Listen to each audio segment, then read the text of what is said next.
ಇವತ್ತಿನ ಪ್ರೊಫೆಸರ್ ಪುರುಷೋತ್ತಮ್ ಬಿಳಿಮಲೆಯವರ ವರ್ತಮಾನ ಭಾರತ ಎಷ್ಟು ಪ್ರಸ್ತುತ ಅನ್ನೋದನ್ನು ನಾವು ಇವಾಗಲೇ ಈ ಕೃತಿಯ ಮೂಲಕ ಸಾದರಪಡಿಸಬೇಕಾಗಿದೆ. ಆ ದಿಸೆಯಲ್ಲಿ ಇವತ್ತು ಪುಸ್ತಕ ಬಿಡುಗಡೆಗೆ ನಾವು ನಮ್ಮ ಹಿರಿಯರಾದ ಡಾಕ್ಟರ್ ಜಿ ರಾಮಕೃಷ್ಣರವರನ್ನು ಕೇಳಿಕೊಂಡಾಗ ಅವರು ತುಂಬು ಹೃದಯದ ಒಪ್ಪಿ ಈ ಪುಸ್ತಕ ಬಿಡುಗಡೆ ಸಮಾರಂಭಕ್ಕೆ ಬಂದಿದ್ದಾರೆ. ಅವರಿಗೆ ಎಲ್ಲರ ಪರವಾಗಿ ಹೃತ್ಪೂರ್ವಕ ಸ್ವಾಗತವನ್ನು ಬಯಸುತ್ತೇವೆ. ಹಾಗೆಯೇ ಹಿರಿಯರಾದ ನಮ್ಮೆಲ್ಲರ ನೆಚ್ಚಿನ ಡಾಕ್ಟರ್ ವಿಜಯಮ್ಮ ಅವರು ಕೂಡ ಈ ಕಾರ್ಯಕ್ರಮದ ಅಧ್ಯಕ್ಷತೆ ವಹಿಸಬೇಕು ಅಂತ ಕೇಳಿಕೊಂಡಾಗ ಅಷ್ಟೇ ಸಂತೋಷವಾಗಿದ್ದಾರೆ. ಅವರಿಗೂ ಕೂಡ ಹೃತ್ಪೂರ್ವಕ ಸ್ವಾಗತವನ್ನು ಬಯಸುತ್ತೇವೆ. ಹಾಗೆಯೇ ಮತ್ತೊಬ್ಬ ವಿದ್ವಾಂಸರು ಅಜೀಂ ಪ್ರೇಮ್ಜಿ ವಿಶ್ವವಿದ್ಯಾಲಯದ ಪ್ರಾಧ್ಯಾಪಕರವರು, ಅವರು ಕೂಡ ಈ ಕೃತಿಯನ್ನು ಅಧಿಕೃತವಾಗಿ ಕುರಿತು ಮಾತನಾಡಿದ್ದಾರೆ. ಅವರು ಕೂಡ ಒಪ್ಪಿ ಈ ಸಮಾರಂಭಕ್ಕೆ ಬಂದು ಉಪಸ್ಥಿತರಿದ್ದಾರೆ. ಅವರಿಗೂ ಕೂಡ ಎಲ್ಲರ ಪರವಾಗಿ ಸ್ವಾಗತವನ್ನು ಬಯಸುತ್ತೇವೆ. ಹಾಗೆಯೇ ಕೃತಿಯ ಲೇಖಕರಾದ ಹೆಸರಾಂತ ಚಿಂತಕರು, ಶ್ರೇಷ್ಠ ವಿದ್ವಾಂಸರು ಆದಂತಹ ನಮ್ಮನ್ನ ಎಲ್ಲರ ನೆಚ್ಚಿನ ಪ್ರೊಫೆಸರ್ ಪುರುಷೋತ್ತಮ್ ಬಿಳಿಮಲೆ ಅವರು ಉಪಸ್ಥಿತರಿದ್ದಾರೆ. ಅವರಿಗೂ ಕೂಡ ಎಲ್ಲರ ಪರವಾಗಿ ಸ್ವಾಗತವನ್ನ ಬಯಸುತ್ತೇವೆ. ಈ ಕೃತಿಯನ್ನ ವರ್ತಮಾನ ಕೃತಿಯನ್ನ ಪ್ರಕಟಿಸಬೇಕು ಅಂತೇಳಿ ವ್ಯಕ್ತಪಡಿಸಿದಾಗ ಸರ್ ಅವರು ತುಂಬಾ ಸಂತೋಷ ಒಪ್ಪಿ ಅದಕ್ಕೆ ಅನುವು ಮಾಡಿಕೊಟ್ರು. ಹಾಗಾಗಿ ಇವತ್ತು ಆ ಕೃತಿ ತಮ್ಮ ಮುಂದೆ ಲೋಕಾರ್ಪಣೆಗೊಳ್ಳಲಿದೆ. ಅದಕ್ಕೆ ತಾವೆಲ್ಲರೂ ದೊಡ್ಡ ದೊಡ್ಡ ಗಣ್ಯಾತಿ ಗಣ್ಯರು ಬಂದಿದ್ದೀರಿ. ನನಗೆ ತುಂಬಾ ಸಂತೋಷವಾಗುತ್ತಿದೆ. ನಿಮಗೆಲ್ಲರಿಗೂ ನಾನು ಮತ್ತೊಮ್ಮೆ ಮಗದೊಮ್ಮೆ ಹೃತ್ಪೂರ್ವಕ ಸ್ವಾಗತವನ್ನ ಬಯಸುತ್ತೇನೆ. ಹಾಗೆಯೇ ಮಾಧ್ಯಮ ಮಿತ್ರರು, ನನ್ನ ನೆಚ್ಚಿನ ಸ್ನೇಹಿತರು ಮತ್ತು ನಮ್ಮ ಚಿನ್ನದ ಪ್ರಕಾಶನದ ಕೆಲವು ಗೆಳೆಯರು, ಆಮೇಲೆ ಹಿರಿಯರು ಎಲ್ಲರೂ ಇದ್ದೀರಿ. ಅವರೆಲ್ಲರಿಗೂ ನಾನು ಮತ್ತೊಮ್ಮೆ ಸ್ವಾಗತವನ್ನು ಬಯಸುತ್ತೇನೆ. ಈ ಕೃತಿಯನ್ನು ಪ್ರಕಟ ಮಾಡೋಕ್ಕಿಂತ ಮುಂಚೆ ನಾನು ಒಂದೆರಡು ಇತಿಹಾಸ ಕೃತಿಗಳನ್ನ ಪ್ರಕಟ ಮಾಡಿದ್ದೆ. ಅವು ಕೂಡ ಜನಪ್ರಿಯವಾದವು. ಆ ದಿಸೆಯಲ್ಲಿ ವರ್ತಮಾನ ಭಾರತವು ಒಂದೇ ಅಂತ ಭಾವಿಸ್ತೇನೆ. ಅದಕ್ಕೆ ತಾವೆಲ್ಲರೂ ಯಶಸ್ಸು ಮತ್ತೆ ಅದಕ್ಕೆ ಒಂದು ಏನು ಪ್ರಸ್ತುತ ವಿಚಾರ ಎಲ್ಲೆಡೆ ಪ್ರಸಾರವಾಗೋ ರೀತಿಯಲ್ಲಿ ತಾವೆಲ್ಲ ಸಹಕರಿಸಬೇಕು ಅಂತ ಹೇಳ್ತಾ, ಬಂದಂತ ಎಲ್ಲ ಗಣ್ಯಾತಿ ಗಣ್ಯರನ್ನು ಮತ್ತೆ ನೆನೆಸ್ಕೊಳ್ತಾ ಎಲ್ಲರಿಗೂ ಸ್ವಾಗತ ಸುಸ್ವಾಗತವನ್ನು ಬಯಸುತ್ತಾ ನನ್ನ ಎರಡು ಮಾತು ಮುಗಿಸ್ತೇನೆ. ಜೈ ಹಿಂದ್, ಜೈ ಕರ್ನಾಟಕ. ಸರ್, ಪ್ರಾಸ್ತಾವಿಕ ನುಡಿಗಳನ್ನು ಆಡಿ ಮತ್ತು ಕಾರ್ಯಕ್ರಮಕ್ಕೆ ಹಾಜರಾದಂತಹ ಎಲ್ಲ ಗಣ್ಯರನ್ನು, ಸಭಿಕರನ್ನು ಮತ್ತು ಮಾಧ್ಯಮ ಮಿತ್ರರನ್ನು ಸ್ವಾಗತಿಸಿದ ತಮಗೆ ವಂದನೆಗಳು. ಹಾಗೂ ನಮಗೂ ಕೂಡ ಈ ಕಾರ್ಯಕ್ರಮಕ್ಕೆ ಸ್ವಾಗತ. ಪ್ರೊಫೆಸರ್ ಪುರುಷೋತ್ತಮ್ ಬಿಳಿಮಲೆಯವರು ನವದೆಹಲಿಯ ಜವಾಹರ್ಲಾಲ್ ನೆಹರು ವಿಶ್ವವಿದ್ಯಾಲಯದಲ್ಲಿ ಕನ್ನಡ ಪೀಠವನ್ನು ಸ್ಥಾಪಿಸಿ ಮೊದಲನೇ ಅಧ್ಯಕ್ಷರಾಗಿ ನಿವೃತ್ತಿ ಹೊಂದಿದ್ದಾರೆ. ಇದಕ್ಕೂ ಮುನ್ನ ಇವರು ಮಂಗಳೂರು ಮತ್ತು ಕನ್ನಡ ವಿಶ್ವವಿದ್ಯಾಲಯಗಳಲ್ಲಿ ಪ್ರಾಧ್ಯಾಪಕರಾಗಿ, ನಂತರ ದೆಹಲಿಯ ಅಮೆರಿಕನ್ ಇನ್ಸ್ಟಿಟ್ಯೂಟ್ ಆಫ್ ಇಂಡಿಯನ್ ಸ್ಟಡೀಸ್ದ ನಿರ್ದೇಶಕರಾಗಿ ಸೇವೆ ಸಲ್ಲಿಸಿದ್ದಾರೆ. ಶ್ರೀಯುತರು ಜಾನಪದ, ಸಾಂಸ್ಕೃತಿಕ ಅಧ್ಯಯನ, ಯಕ್ಷಗಾನ ಕ್ಷೇತ್ರಗಳಲ್ಲಿ ಖ್ಯಾತಿ ಗಳಿಸಿರುವ ವಿದ್ವಾಂಸರು. ಸೊ ಇವರ ಕೆಲವು ಕೃತಿಗಳನ್ನು ಮಾತ್ರ ನಾನಿಲ್ಲಿ ಹೆಸರಿಸ್ತೇನೆ ಸಮಯದ ಅಭಾವದಿಂದ.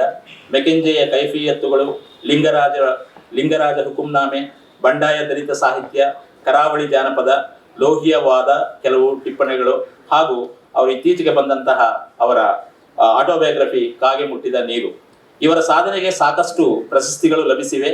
ನಾನಿಲ್ಲಿ ಸಮಯದ ಅಭಾವದಿಂದ ಕೆಲವನ್ನಷ್ಟೇ ಇಲ್ಲಿ ಉಲ್ಲೇಖಿಸುತ್ತೇನೆ. ಅದರಲ್ಲಿ ಅವುಗಳೆಂದರೆ ಮಲ್ಲಿಕಾರ್ಜುನ ಮನ್ಸೂರರ ಪ್ರಶಸ್ತಿ, ಆರ್ಯಭಟ ಪ್ರಶಸ್ತಿ, ಕೂಶಿ ಜಾನಪದ ಪ್ರಶಸ್ತಿ, ಕರ್ನಾಟಕ ರಾಜ್ಯೋತ್ಸವ ಪ್ರಶಸ್ತಿ, ಹಾಗೂ ಕರ್ನಾಟಕ ಸಾಹಿತ್ಯ ಅಕಾಡೆಮಿ ಪ್ರಶಸ್ತಿ, ಹಾಗೂ ಹೀಗೆ ನಮ್ಮ ಸ್ನೇಹಿತರು ಹೇಳಿದಂತಹದ್ದು. ಸೊ ನಿನ್ನೆ ದಿನ ಅಷ್ಟೇ ಪ್ರಕಟವಾಗಿದೆ. ಕನ್ನಡ ಅಭಿವೃದ್ಧಿ ಪ್ರಾಧಿಕಾರದ ಅಧ್ಯಕ್ಷರಾಗಿ ಸಹ ಕರ್ನಾಟಕ ಸರ್ಕಾರ ಅವರನ್ನು ನಿಯೋಜಿಸಿದೆ. ಈ ಸಂದರ್ಭದಲ್ಲಿ ಅವರಿಗೆ ನಿಮ್ಮೆಲ್ಲರ ಪರವಾಗಿ ಅಭಿನಂದನೆಗಳನ್ನು ತಿಳಿಸ್ತೇನೆ. ಇವರ ಕೃತಿಗಳ ಪಟ್ಟಿಗೆ ಸೇರುವಂತಹ ಇನ್ನೊಂದು ಕೃತಿ ವರ್ತಮಾನ ಭಾರತ ಇನ್ನೇನು ಕೆಲವೇ ಕ್ಷಣಗಳಲ್ಲಿ ಲೋಕಾರ್ಪಣೆಗೊಳ್ಳಲಿದೆ. ಸ್ನೇಹಿತರೆ, ಹೆಸರೇ ಸೂಚಿಸುವ ಹಾಗೆ ವರ್ತಮಾನ ಭಾರತ ಇದು ಕನ್ನಡಿಯಂತೆ ಇಂದಿನ ಭಾರತಕ್ಕೆ ಇಳಿದಂತಾಗಿದೆ ಎಂದು ನನ್ನ ಅಭಿಪ್ರಾಯ. ಈ ಕೃತಿಯನ್ನು ಲೋಕಾರ್ಪಣೆ ಮಾಡಬೇಕೆಂದು ನಾಡಿನ ಹೆಸರಾಂತ ಚಿಂತಕರು, ಪ್ರಾಧ್ಯಾಪಕರು ಆದ ಡಾಕ್ಟರ್ ಜಿ ರಾಮಕೃಷ್ಣ ಅವರಲ್ಲಿ ವಿನಂತಿಸಿಕೊಳ್ಳುತ್ತೇವೆ. ಸರ್, ಕೃತಿ ಲೋಕಾರ್ಪಣೆ ಮಾಡಬೇಕೆಂದು ಎಲ್ಲರ ಪರವಾಗಿ ತಮ್ಮನ್ನು ಕೇಳ್ಕೊಳ್ತಾ ಇದ್ದೇನೆ.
ಆತ್ಮೀಯರು ವರ್ತಮಾನ ಭಾರತ ಕೃತಿಯ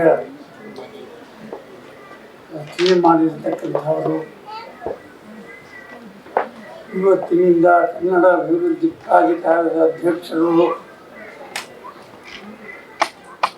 ಹೆಸರಾಂತ ಹೋರಾಟಗಾರರು ಆದಂಥ ಮಾನ್ಯ ಪುರುಷೋತ್ತಮ ಬಿಳಿಮನಿ ಅವರೇ, ನೆರೆದಿರ್ತಕ್ಕಂಥ ಎಲ್ಲ ಸ್ನೇಹಿತರು, ಅಧ್ಯಕ್ಷರೇ ಅಂತ ಹೇಳಿಲ್ಲ, ವಿಜಯಮ್ನವರು ಏನು ಬೇಜಾರು ಮಾಡ್ಕೊಳ್ಳಲ್ಲ, ಅಧ್ಯಕ್ಷರೇ ಬಂಧುಗಳು. ಇಂಥ ಪುಸ್ತಕವನ್ನು ಬಿಡುಗಡೆ ಮಾಡೋದಕ್ಕೆ ನನಗೇನು ಅರ್ಹತೆ ಇದೆ ಅನ್ನೋದ್ರ ಬಗ್ಗೆ ನಿಮಗಿರೋ ಅಷ್ಟೇ ಅನುಮಾನ ನನಗೂ ಇದೆ. ಆತ್ಮೀಯರಾದ್ರಿಂದ ಅವರು ನನ್ನನ್ನು ಈ ಪುಸ್ತಕಕ್ಕೆ ಮುನ್ನುಡಿ ಬರಿ ಅಂತ ಕೇಳಿದ್ರು ಮೊದಲು. ಅದು ಸಾಲದು ಅಂತ ಈಗ ಈ ಪುಸ್ತಕವನ್ನು ಬಿಡುಗಡೆ ಮಾಡಿ ಒಂದು 15 ದಿವಸ ಮಾತನಾಡಬೇಕು ಅಂತಲೂ ಹೇಳಿದ್ದಾರೆ. ಸಾಮಾನ್ಯವಾಗಿ ಇಂಥ ಆಜ್ಞೆಗಳು ಬಂದಾಗ ಅದನ್ನು ತಿರಸ್ಕರಿಸೋದಿಲ್ಲ, ಯಾಕೆಂದರೆ ನಾನು ಒಂಥರ ವೈಭವವನ್ನು ಅನುಭವಿಸ್ಬೋದು ಅನ್ನೋ ಕಾರಣಕ್ಕೆ. ಅಂಥವ್ರ ಜೊತೆಯಲ್ಲಿ ಅವರ ಪುಸ್ತಕದ ಬಗ್ಗೆ ಸಂಬಂಧ ಇದೆ ಅಂತಂದರೆ ಅದು ಹೆಮ್ಮೆಯ ವಿಷಯನೇ. ಅದು ಬಹಳ ಸಂತೋಷದಿಂದ ಈ ಪುಸ್ತಕವನ್ನು ಇವತ್ತು ನಾವೆಲ್ಲರೂ ಕೂಡ ಅನಾವರಣವಾದ್ದನ್ನು ನೋಡಿದ್ದೇವೆ. ಅವೆಲ್ಲ ಅದನ್ನು ಓದೋದಕ್ಕೂ ಕೂಡ ಖಂಡಿತವಾಗ್ಲೂ ಮುಂದೆ ಹೋಗ್ತೀರಿ ಅಂತೇಳಿ ಭಾವಿಸ್ತೇನೆ.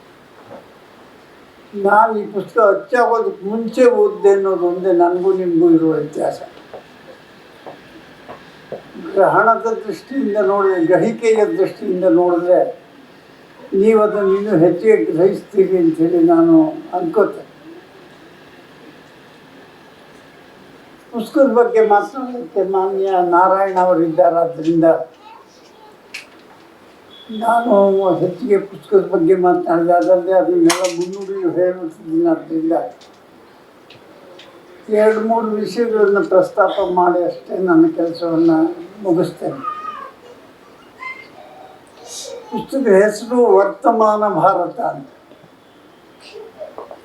ವರ್ತಮಾನ ಅಂದರೆ ನಮಗೆ ಭೂತ ಭವಿಷ್ಯನೂ ಕೂಡ ನೆನಪಿಗೆ ಬರತಕ್ಕಂಥದ್ದು ಸಹಜವೇ.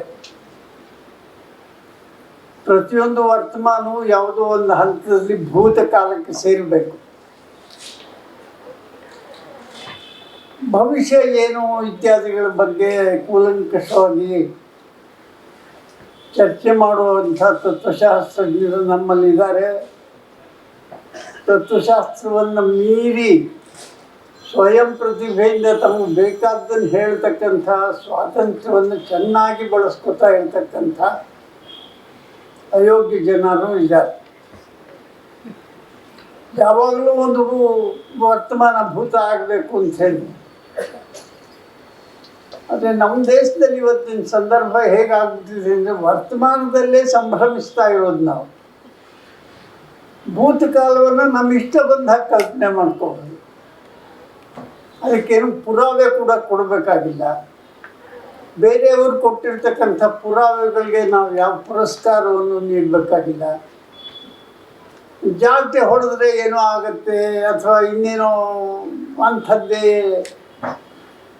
ವಿಶೇಷವಾದಂಥ ಆಚರಣೆಯಿಂದ ಏನೇನೆಲ್ಲ ಸಾಧಿಸ್ಬೋದು ಅನ್ನೋ ಒಂದು ಮೌಢ್ಯ ಇರತಕ್ಕಂಥ ವರ್ತಮಾನದಲ್ಲಿ ಇದ್ದೀವಿ.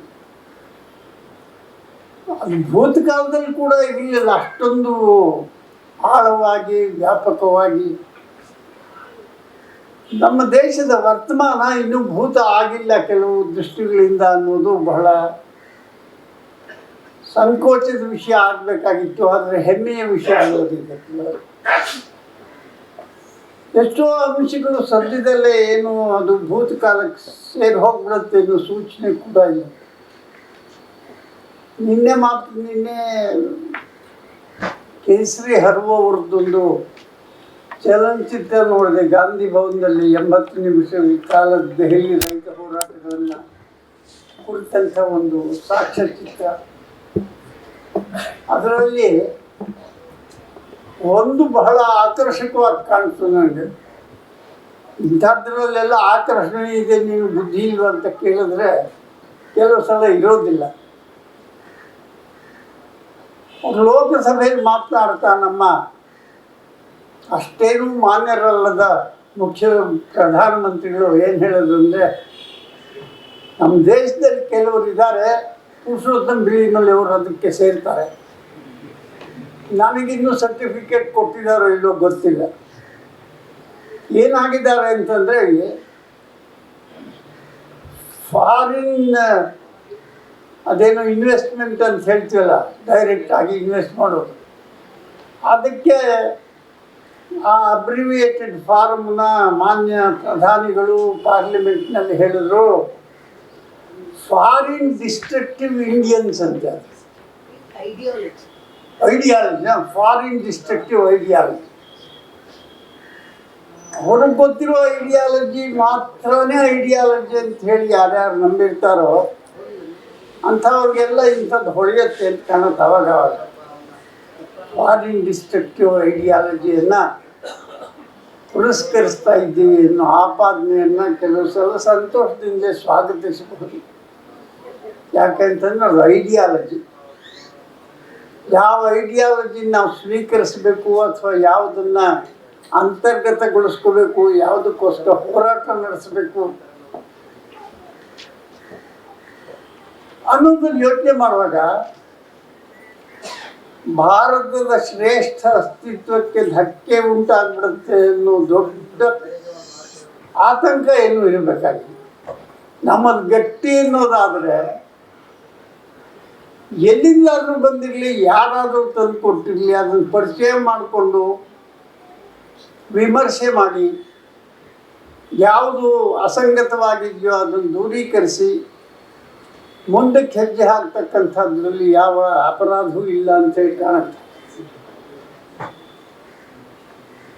ಅದೇ ಸಾಕ್ಷಿ ಚಿತ್ರದಲ್ಲಿ ನಿನ್ನೆ ಪಿಯೂಷ್ ಗೋಯಲ್ ಅನ್ನೋ ಏನೋ ಇರಬೇಕು ಆತನ ಹೆಸರು, ಸಚಿವ ಪುರುಷೋತ್ತಮ ಬಿಳಿಮಲೆ ಅವರು ಸಕ್ರಿಯವಾಗಿ ಯಾವ ಒಂದು ರೈತ ಹೋರಾಟದಲ್ಲಿ ದೆಹಲಿಯ ಆಸುಪಾಸಿನಲ್ಲಿ ಭಾಗವಹಿಸಿದ್ರು ಅದನ್ನು ವ್ಯಾಖ್ಯಾನಿಸ್ತಾ ಅಂತ ಹೇಳ್ದ. ಎಲ್ಲ ರೈತರೇ ಇರಲಿಲ್ಲ ಚಳುವಳಿಲಿ ಇದ್ದವರೆಲ್ಲ ನಕ್ಸಲೀಯರು ಹಸ್ತಕ್ಷೇಪ ಮಾಡಿಬಿಟ್ಟು ಬಂದಿದ್ದಾರೆ ಅಂತ ನೋಡಿ. ಅವ್ರ ಮೇಲೆ ಆಪಾದನೆ ಇದೆ. ಅವ್ರು ಬೇಕಾದರೆ ಸಮರ್ಥಿಸ್ಕೋಬೋದು, ಇಲ್ಲಾಂದರೆ ನೀನೇ ಹೇಳೋದು ಹೌದು ನಾನು ಮಾಡ್ತೀನಿ. ಯಾರ್ದೇನು ಅಡಚಣೆ, ನಾನು ತರ್ಕಬದ್ಧವಾಗಿ ಅದನ್ನು ನಿಮ್ಮ ಮುಂದೆ ಪ್ರಸ್ತುತಪಡಿಸಿ ಅದರಲ್ಲೇನೂ ಬಾಧಕವಾದಂಥದ್ದೇನಲ್ಲ ಅಂತ ಏನಾದರೂ ಸಾಧಿಸಿ ತೋರಿಸೋದಕ್ಕೆ ಸಾಧ್ಯವಾದರೆ ಆ ಟೈಟ್ಲಿ ಏನು ಹಂಚ್ಕೋಬೇಕಾದಂಥದ್ದಲ್ಲ. ನಾವು ಆಗಿದ್ದೀವ ಇಲ್ವಾ ಅನ್ನೋದನ್ನು ನಾವು ತೀರ್ಮಾನ ಮಾಡಬೇಕು ಹೊತ್ತು ಯಾರೋ ಹಣೆ ಪಟ್ಟಿ ಕಟ್ತಕ್ಕಂಥದ್ದಲ್ಲ. ಸ್ವತಃ ರೈತರೇ ಚಳುವಳಿಗಾರರು ಆಗಿದ್ದಿದ್ದರೆ ಸರ್ಕಾರದ ಕ್ರಮಗಳನ್ನು ಸ್ವಾಗತಿಸ್ತಾ ಇದ್ರು ಸರ್ಕಾರದವರು. ಆಯ್ತಪ್ಪ, ನಾಳೆ ಅಲ್ಲಿರೋ ನಕ್ಸಲೈಟ್ಸನ್ನೆಲ್ಲ ಕಳಿಸ್ಬಿಡ್ತೀವಿ ಊರಿಗೆ, ಮಿಕ್ನಾದ ರೈತರು ಇರ್ತಾರೆ, ನೀವು ಅವ್ರಿಗೆ ಏನಾದರೂ ಲಿಟ್ಮಸ್ ಟೆಸ್ಟ್ ಇದ್ದರೆ ಕೊಟ್ಟು ಇವರು ನಕ್ಸಲರ ಅಲ್ಲ ಅಂತ ತೀರ್ಮಾನ ಮಾಡಿ ಅವ್ರಿಗೆ ಯಾವುದಕ್ಕೋಸ್ಕರ ಹೋರಾಟ ಮಾಡ್ತಾ ಇದ್ದಾರೋ ಅದನ್ನು ಅನುಗ್ರಹಿಸ್ತೀರಾ ಅಂತ ಕೇಳಿದ್ರೆ ಏನು ಹೇಳ್ತಾರೋ ಕಾಣುತ್ತೆ. ಇನ್ನು ಏನೇನೋ ಇದೆ ನಮ್ಮ ದೇಶದಲ್ಲಿ. ನಿನ್ನೆ ಮೊನ್ನೆ ಎಲ್ಲ ಪತ್ರಿಕೆಗಳಲ್ಲಿ ಬರ್ತಾ ಇರೋದು ತಾವು ಕಂಡಿದ್ದೀರಿ. ಇನ್ನೂ ಒಂದು ಬರಬೇಕಾದ ಬಾಕಿ ಇದೆ. PM ಕೇರ್ಸ್ ಫಂಡ್ ಅಂತ. ನಾನು PM does not care fund ಅಂತ ಯಾವಾಗ ಕರೆಯೋದೆ. ಅದು ಯಾರ್ಯಾರು ಫಲಾನುಭವಿಗಳಾದರೂ ಆ ಫಂಡ್ನಿಂದ ನಾಗ್ಪುರದಲ್ಲಿ ಇರತಕ್ಕಂಥವರಂತೂ ಖಂಡಿತವಾಗ್ಲೂ ಫಲಾನುಭವಿಗಳಾಗಿದ್ದಾರೆ ಅಂತಕ್ಕಂಥ ಖಾತ್ರಿ ಉಂಟು ನನಗೆ. ನಮ್ಮ ಆರ್ಥಿಕ ಸಚಿವರು ಅಥವಾ ಅನರ್ಥ ಸಚಿವರು ನಿರ್ಮಲಮ್ಮನವರು ಹೇಳಿದ್ದಾರೆ, ಅಭಿವೃದ್ಧಿಗಾಗಿ ನಡೆಯತಕ್ಕಂಥ ಪ್ರಕ್ರಿಯೆಯನ್ನು ಗುರುತಿಸೋದನ್ನು ಬಿಟ್ಟು ಅದನ್ನು ಜರಿಯೋದಕ್ಕೆ ಪ್ರಾರಂಭ ಮಾಡಿದ್ದಾರೆ ಕೆಲವರು ನಮ್ಮ ದೇಶದಲ್ಲಿ ಅಂತ. ಬಹುಶಃ ಅವರು PM ಇನ್ ದಿ ಮೇಕಿಂಗ್ ಇರ್ಬೋದು. ಏಕೆಂದರೆ ಇವ್ರಿಗೆ ನಾಚಿಕೆ ಇದ್ದು ಗೌರವ ಇದ್ದರೆ ಸ್ವಾಭಿಮಾನ ಇದ್ದರೆ ನಾಳೆ ದಿನ ರಾಜೀನಾಮೆ ಕೊಟ್ಟು ಹೋಗಬೇಕಿದ್ದ. ಯಾಕೆಂತಂದರೆ ಎಷ್ಟು ಜನಗಳನ್ನು ಹೀಗೆ ಪೋಷಿಸಿ ರಾಷ್ಟ್ರದ ಘನತೆಗೆ ಸಂಪೂರ್ಣವಾಗಿ ಮುಸಿ ಬಳಿದು ಮಾಡಿರ್ತಕ್ಕಂಥವ್ರು ಇರಬೇಕಾ, ಅಥವಾ ಆತ್ಮನಿರ್ಭರ ಭಾರತವನ್ನು ಇನ್ನೂ ಹೆಚ್ಚು ಹೆಚ್ಚು ದುರ್ಭರಗೊಳಿಸ್ತಕ್ಕಂಥ ಕಾಯಕದಲ್ಲಿ ತೊಡಗಿರ್ಬೇಕಾ ಅವರು ಅನ್ನೋದನ್ನು ನಾವೆಲ್ಲ ಯೋಚನೆ ಮಾಡಬೇಕಾದಂಥ ಸಂದರ್ಭ ಇದೆ. ಆತ್ಮನಿರ್ಭರವಾದಂಥ ಭಾರತ ದುರ್ಭರ ಆಗಿದೆ ಇಲ್ವೇ ಅಂತ ಅಲ್ಲಿ ಹೋಗಿ ರಸ್ತೆಯಲ್ಲಿರೋ ಜನಗಳನ್ನು ಕೇಳಿ ಬಹಳ ಸುಲಭವಾಗಿ ಗೊತ್ತಾಗುತ್ತೆ. ನಮ್ಮದು $5 ಟ್ರಿಲಿಯನ್ ಆರ್ಥಿಕತೆ ಆಗತಕ್ಕಂಥ ಹಂತದಲ್ಲಿದೆ. ನನಗೆ ಯಾವಾಗಲೂ ಅದು ದೊಡ್ಡ ಯೋಚನೆ ಆಗಿದೆ. ಯಾಕೆಂತಂದರೆ ಅದು ಹೆಚ್ಚೆಚ್ಚು ಆದಷ್ಟು ನಮ್ಮ ದೇಶದಲ್ಲಿ ಟಾರ್ಪಾಲಗಳನ್ನು ಬಳಸೋದು ಜಾಸ್ತಿ ಆಗಬೇಕಾಗುತ್ತೆ. ಯಾಕೆಂದರೆ $5 ಟ್ರಿಲಿಯನ್ನು $10 ಟ್ರಿಲಿಯನ್ ಆಗಿಬಿಟ್ರೆ ಆರ್ಥಿಕತೆ, ಇವತ್ತು ಯಾರ್ಯಾರು ಹೊರಗಡೆಯಿಂದ ಬಂದಂಥವ್ರು ಕಾಣಬಾರ್ದು ಅನ್ನೋ ಕಾರಣಕ್ಕೆ ಟಾರ್ಪಾಲ್ ಹಾಕ್ತಾ ಇದ್ದೀವಿ. ಅದು ಇವಾಗ ನಾವು ಕೂತಿದ್ದೀವಿ, ಇವಾಗ ನಮ್ಮನ್ನು ಟಾರ್ಪಾಲ್ ಹಾಕಿ ಮುಚ್ಚಿ ನಾವು ಇಲ್ಲ ಅಂತ ಅನ್ನಿಸ್ಬೇಕು. $5 ಟ್ರಿಲಿಯನ್ ಕಣ್ಣಕ್ಕೆ ಕಾಣದಲ್ಲೇ ಇರುವಂಥ ಜನಗಳನ್ನು ನಾನು ಯಾಕಪ್ಪ ಉಳಿಸ್ಕೊಂಡಿದ್ಯಾ ಅಂತ ಯಾಕೆ ಪ್ರಶ್ನೆ ಹಾಕೊಳ್ಳೋದು ಗೊತ್ತಿಲ್ಲ. ನಮಗೆ ಪ್ರೈಮರಿ ಸ್ಕೂಲ್ನಲ್ಲಿ ನಕಲಿ ಶ್ಯಾಮನ್ ಕತೆ ಇಡ್ತಾ ಇದ್ರು ಪಾಠಕ್ಕೆ. ಇವತ್ತಿಲ್ಲ, ಅದು ಇವತ್ತು ಯಾವುದಿದೆಯೋ ನನಗೆ ಸರಿಯಾಗ್ತೀನಿ. ನಕಲಿ ಶ್ಯಾಮನ್ ನಿನ್ನ ಮುಖ ತೋರಿಸ್ಬೇಡ ಅನ್ನಂತೆ ಯಾರು ಅವ್ರ ಮೇಷ್ಟ್ರ ಇರ್ಬೋದು. ಅವನೊಂದು ಗಡಿಗೆ ತೂತು ಮಾಡಿ ತಲೆ ಮೇಲೆ ಹಾಕೊಂಡ್ಬಂದ್ಬಾರ್ದು ಸ್ಕೂಲ್ಗೆ, ಮಡಿಕೆಯಿಂದ ಮುಖ ಮುಚ್ಕೊಳ್ಳು. ಈಗ ಟಾರ್ಪಾಲ್ನಿಂದ ಬೇರೆಯವ್ರ ಮುಖ ಮುಚ್ತಾ ಇಲ್ಲ. ನಮ್ಮ ದೇಶದ ಘನತೆಯನ್ನು ಹೀಗೆ ಕಾಪಾಡ್ತಾ ಇದ್ದೀವಿ. ಅಂದರೆ ಅತ್ಯಂತ ಕಲುಷಿತವಾದಂಥ ಭ್ರಷ್ಟತೆಯು ಆಳುವ ವರ್ಗಕ್ಕೆ ಹೆಚ್ಚು ಅಧೀರರನ್ನಾಗಿ ಮಾಡದೇ ಇರುವುದು ನಮ್ಮ ದುರಂತ. ಸಾಮಾನ್ಯವಾಗಿ ಅಂಥ ಪ್ರಸಂಗಗಳಾದಾಗ ನಮ್ಮ ಜನಗಳನ್ನು ಬೇರೆಯವ್ರು ನೋಡಬಾರ್ದು ಅನ್ನೋ ಸ್ಥಿತಿಗೆ ನಾವು ಬಂದಿದ್ದೀವಲ್ಲ ಅಂಥೇಳಿ ದುಃಖ ಪಡಬೇಕು. ಅದನ್ನು ದೂರೀಕರಿಸೋದಕ್ಕೆ ಏನಾದರೂ ಪ್ರಯತ್ನ ಮಾಡಬೇಕು.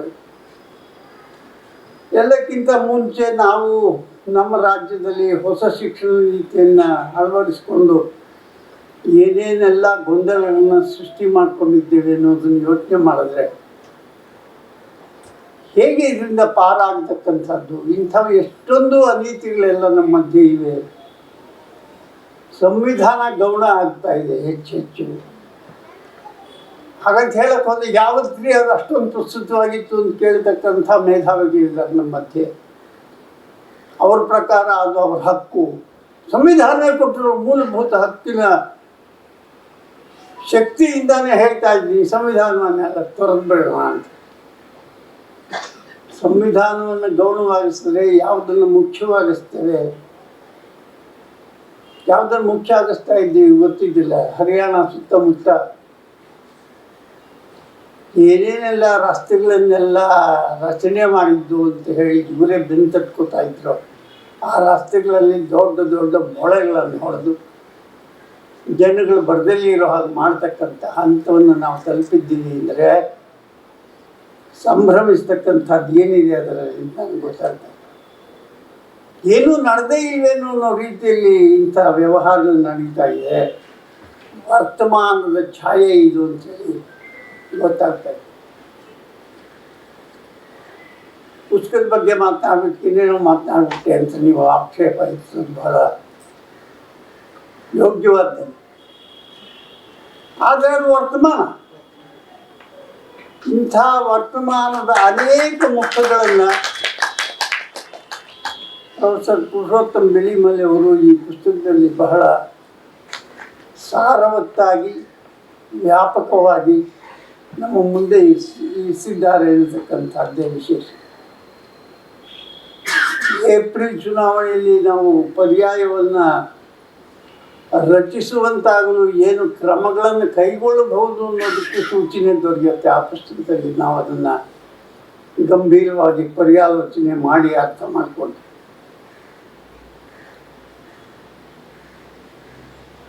ತಮಿಳುನಾಡು, ಕೇರಳ, ಕರ್ನಾಟಕ ಈ ರಾಜ್ಯಗಳು ದೇಶಕ್ಕೆ ಕಂಟಕವಾಗ್ತಾ ಇವೆ ಅಂಥೇಳಿ ದೆಹಲಿಯಲ್ಲಿರ್ತಕ್ಕಂಥ ಮಹಾತ್ಮರು ಕೆಲವರೆಲ್ಲ ಬಹಿರಂಗವಾಗಿ ಹೇಳೋದಕ್ಕೆ ಪ್ರಾರಂಭ ಮಾಡ್ತಾರೆ.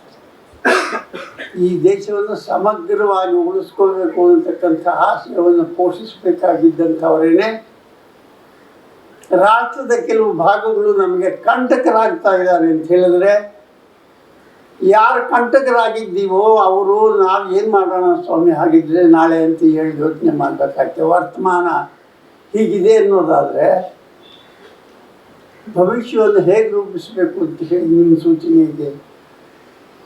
ನಿಜಕ್ಕೂ ಕಳಂಕದ ಸ್ವರೂಪ ಏನಾಗಿದ್ದರೆ ಅದಕ್ಕೆ ಹಿನ್ನಡೆ ಆಗುವಂತೆ ಮಾಡೋದು ಹೇಗೆ? ಪುರುಷೋತ್ತಮ ಬಿಳಿಮಲೆ ಅವರ ಹತ್ರ ಎಲ್ಲದಕ್ಕೂ ಸಮಗ್ರವಾದಂಥ ಉತ್ತರ ಇದ್ರೂ ನಾವು ಅದನ್ನೇ ತಕ್ಷಣದಲ್ಲಿ ಆಚರಣೆಗೆ ತಗೊಂಡ್ಬಂದು ಮೂಲಭೂತವಾದಂಥ ಕ್ರಾಂತಿಕಾರಕ ಬದಲಾವಣೆಗಳನ್ನು ಮಾಡದೇ ಇದ್ರೂ ಕೂಡ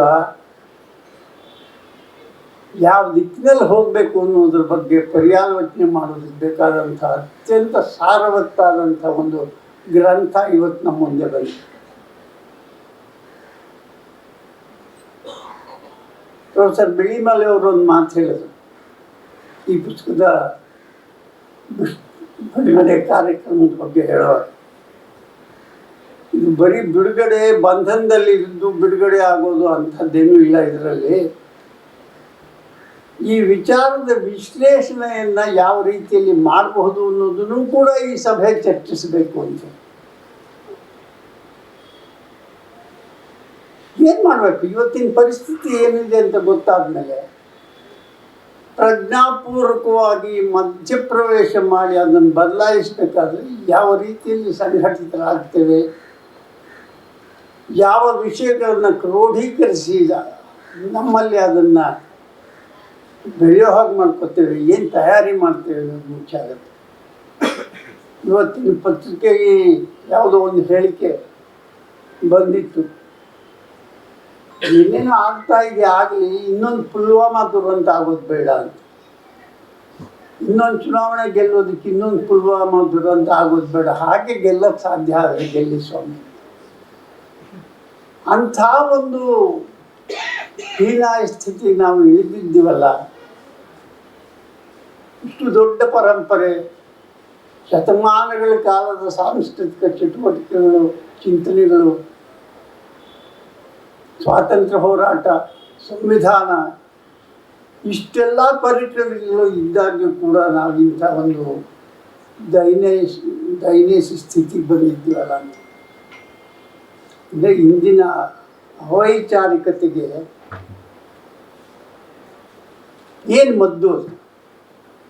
ಇನ್ನೊಂದು ಬಂದಿದೆ ಈಗ, ಅದನ್ನು ಅವೈಚಾರಿಕತೆ ಅಂತಂದರೆ ಅರೆಸ್ಟ್ ಮಾಡ್ತಾರೋ ಏನೋ ಗೊತ್ತಿಲ್ಲ.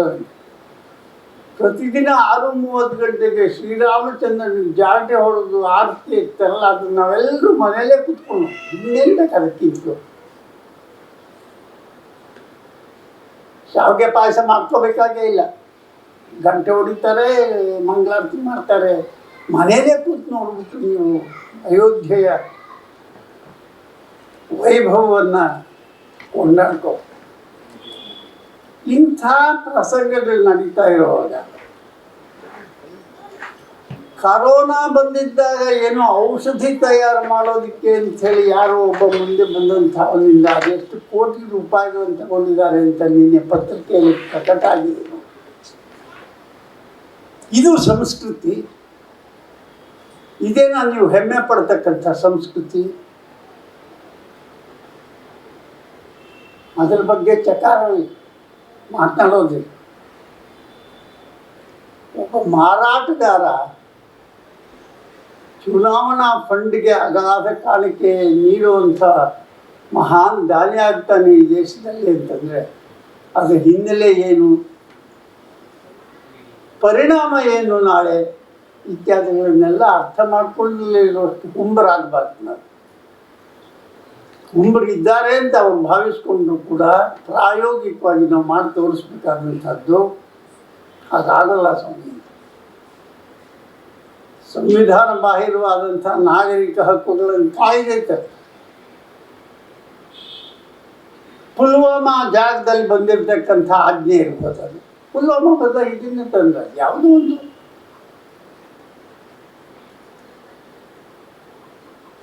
ಅದರಿಂದಲೇ ಇಂದಿನ ತುರ್ತು ಸನ್ನಿವೇಶದ ಬಗ್ಗೆ ಬೆಳಕು ಚೆಲ್ತಕ್ಕಂಥ ಕೆಲಸವನ್ನು ಈ ಪುಸ್ತಕ ಮಾಡಿದೆ.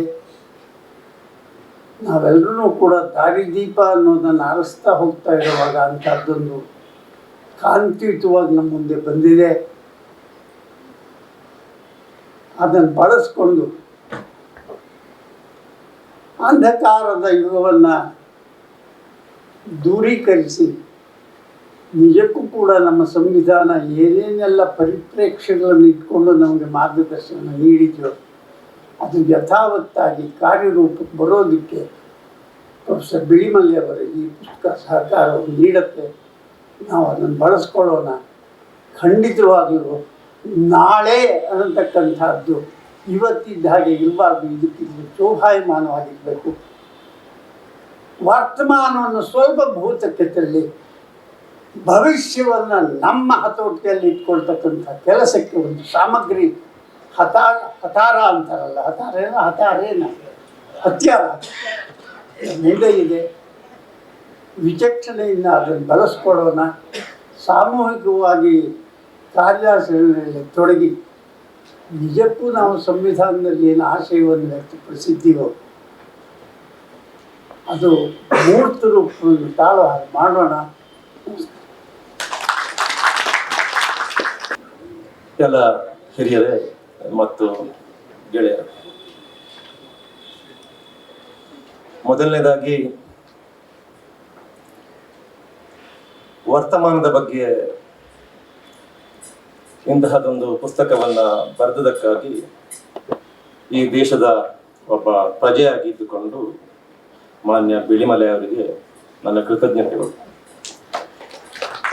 ವರ್ತಮಾನದ ಬಗ್ಗೆ ಬರೀಬೇಕು. ನಿನ್ನೆ ಅಷ್ಟೇ ಮಾನ್ಯ ಜಯಕುಮಾರ್ ಅವರ ಪುಸ್ತಕ ಬಿಡುಗಡೆಗೆ ಹೋಗಿದ್ದೆ. ಅದು ಕೂಡ ವರ್ತಮಾನದ ಕುರಿತಾದಂತಹ ಪುಸ್ತಕ. ವರ್ತಮಾನದ ಕುರಿತಾದಂತಹ ಪುಸ್ತಕಗಳು ನಮ್ಮನ್ನ ಎಚ್ಚರಿಸ್ತವೆ. ಇತಿಹಾಸದ ಬಗ್ಗೆ ಬರತಕ್ಕಂತಹ ಪುಸ್ತಕಗಳು ಇತ್ತೀಚೆಗೆ ನಮ್ಮನ್ನು ಒಂಥರ ಲಹರಿಗೆ ಕೊಂಡೋಗ್ತವೆ.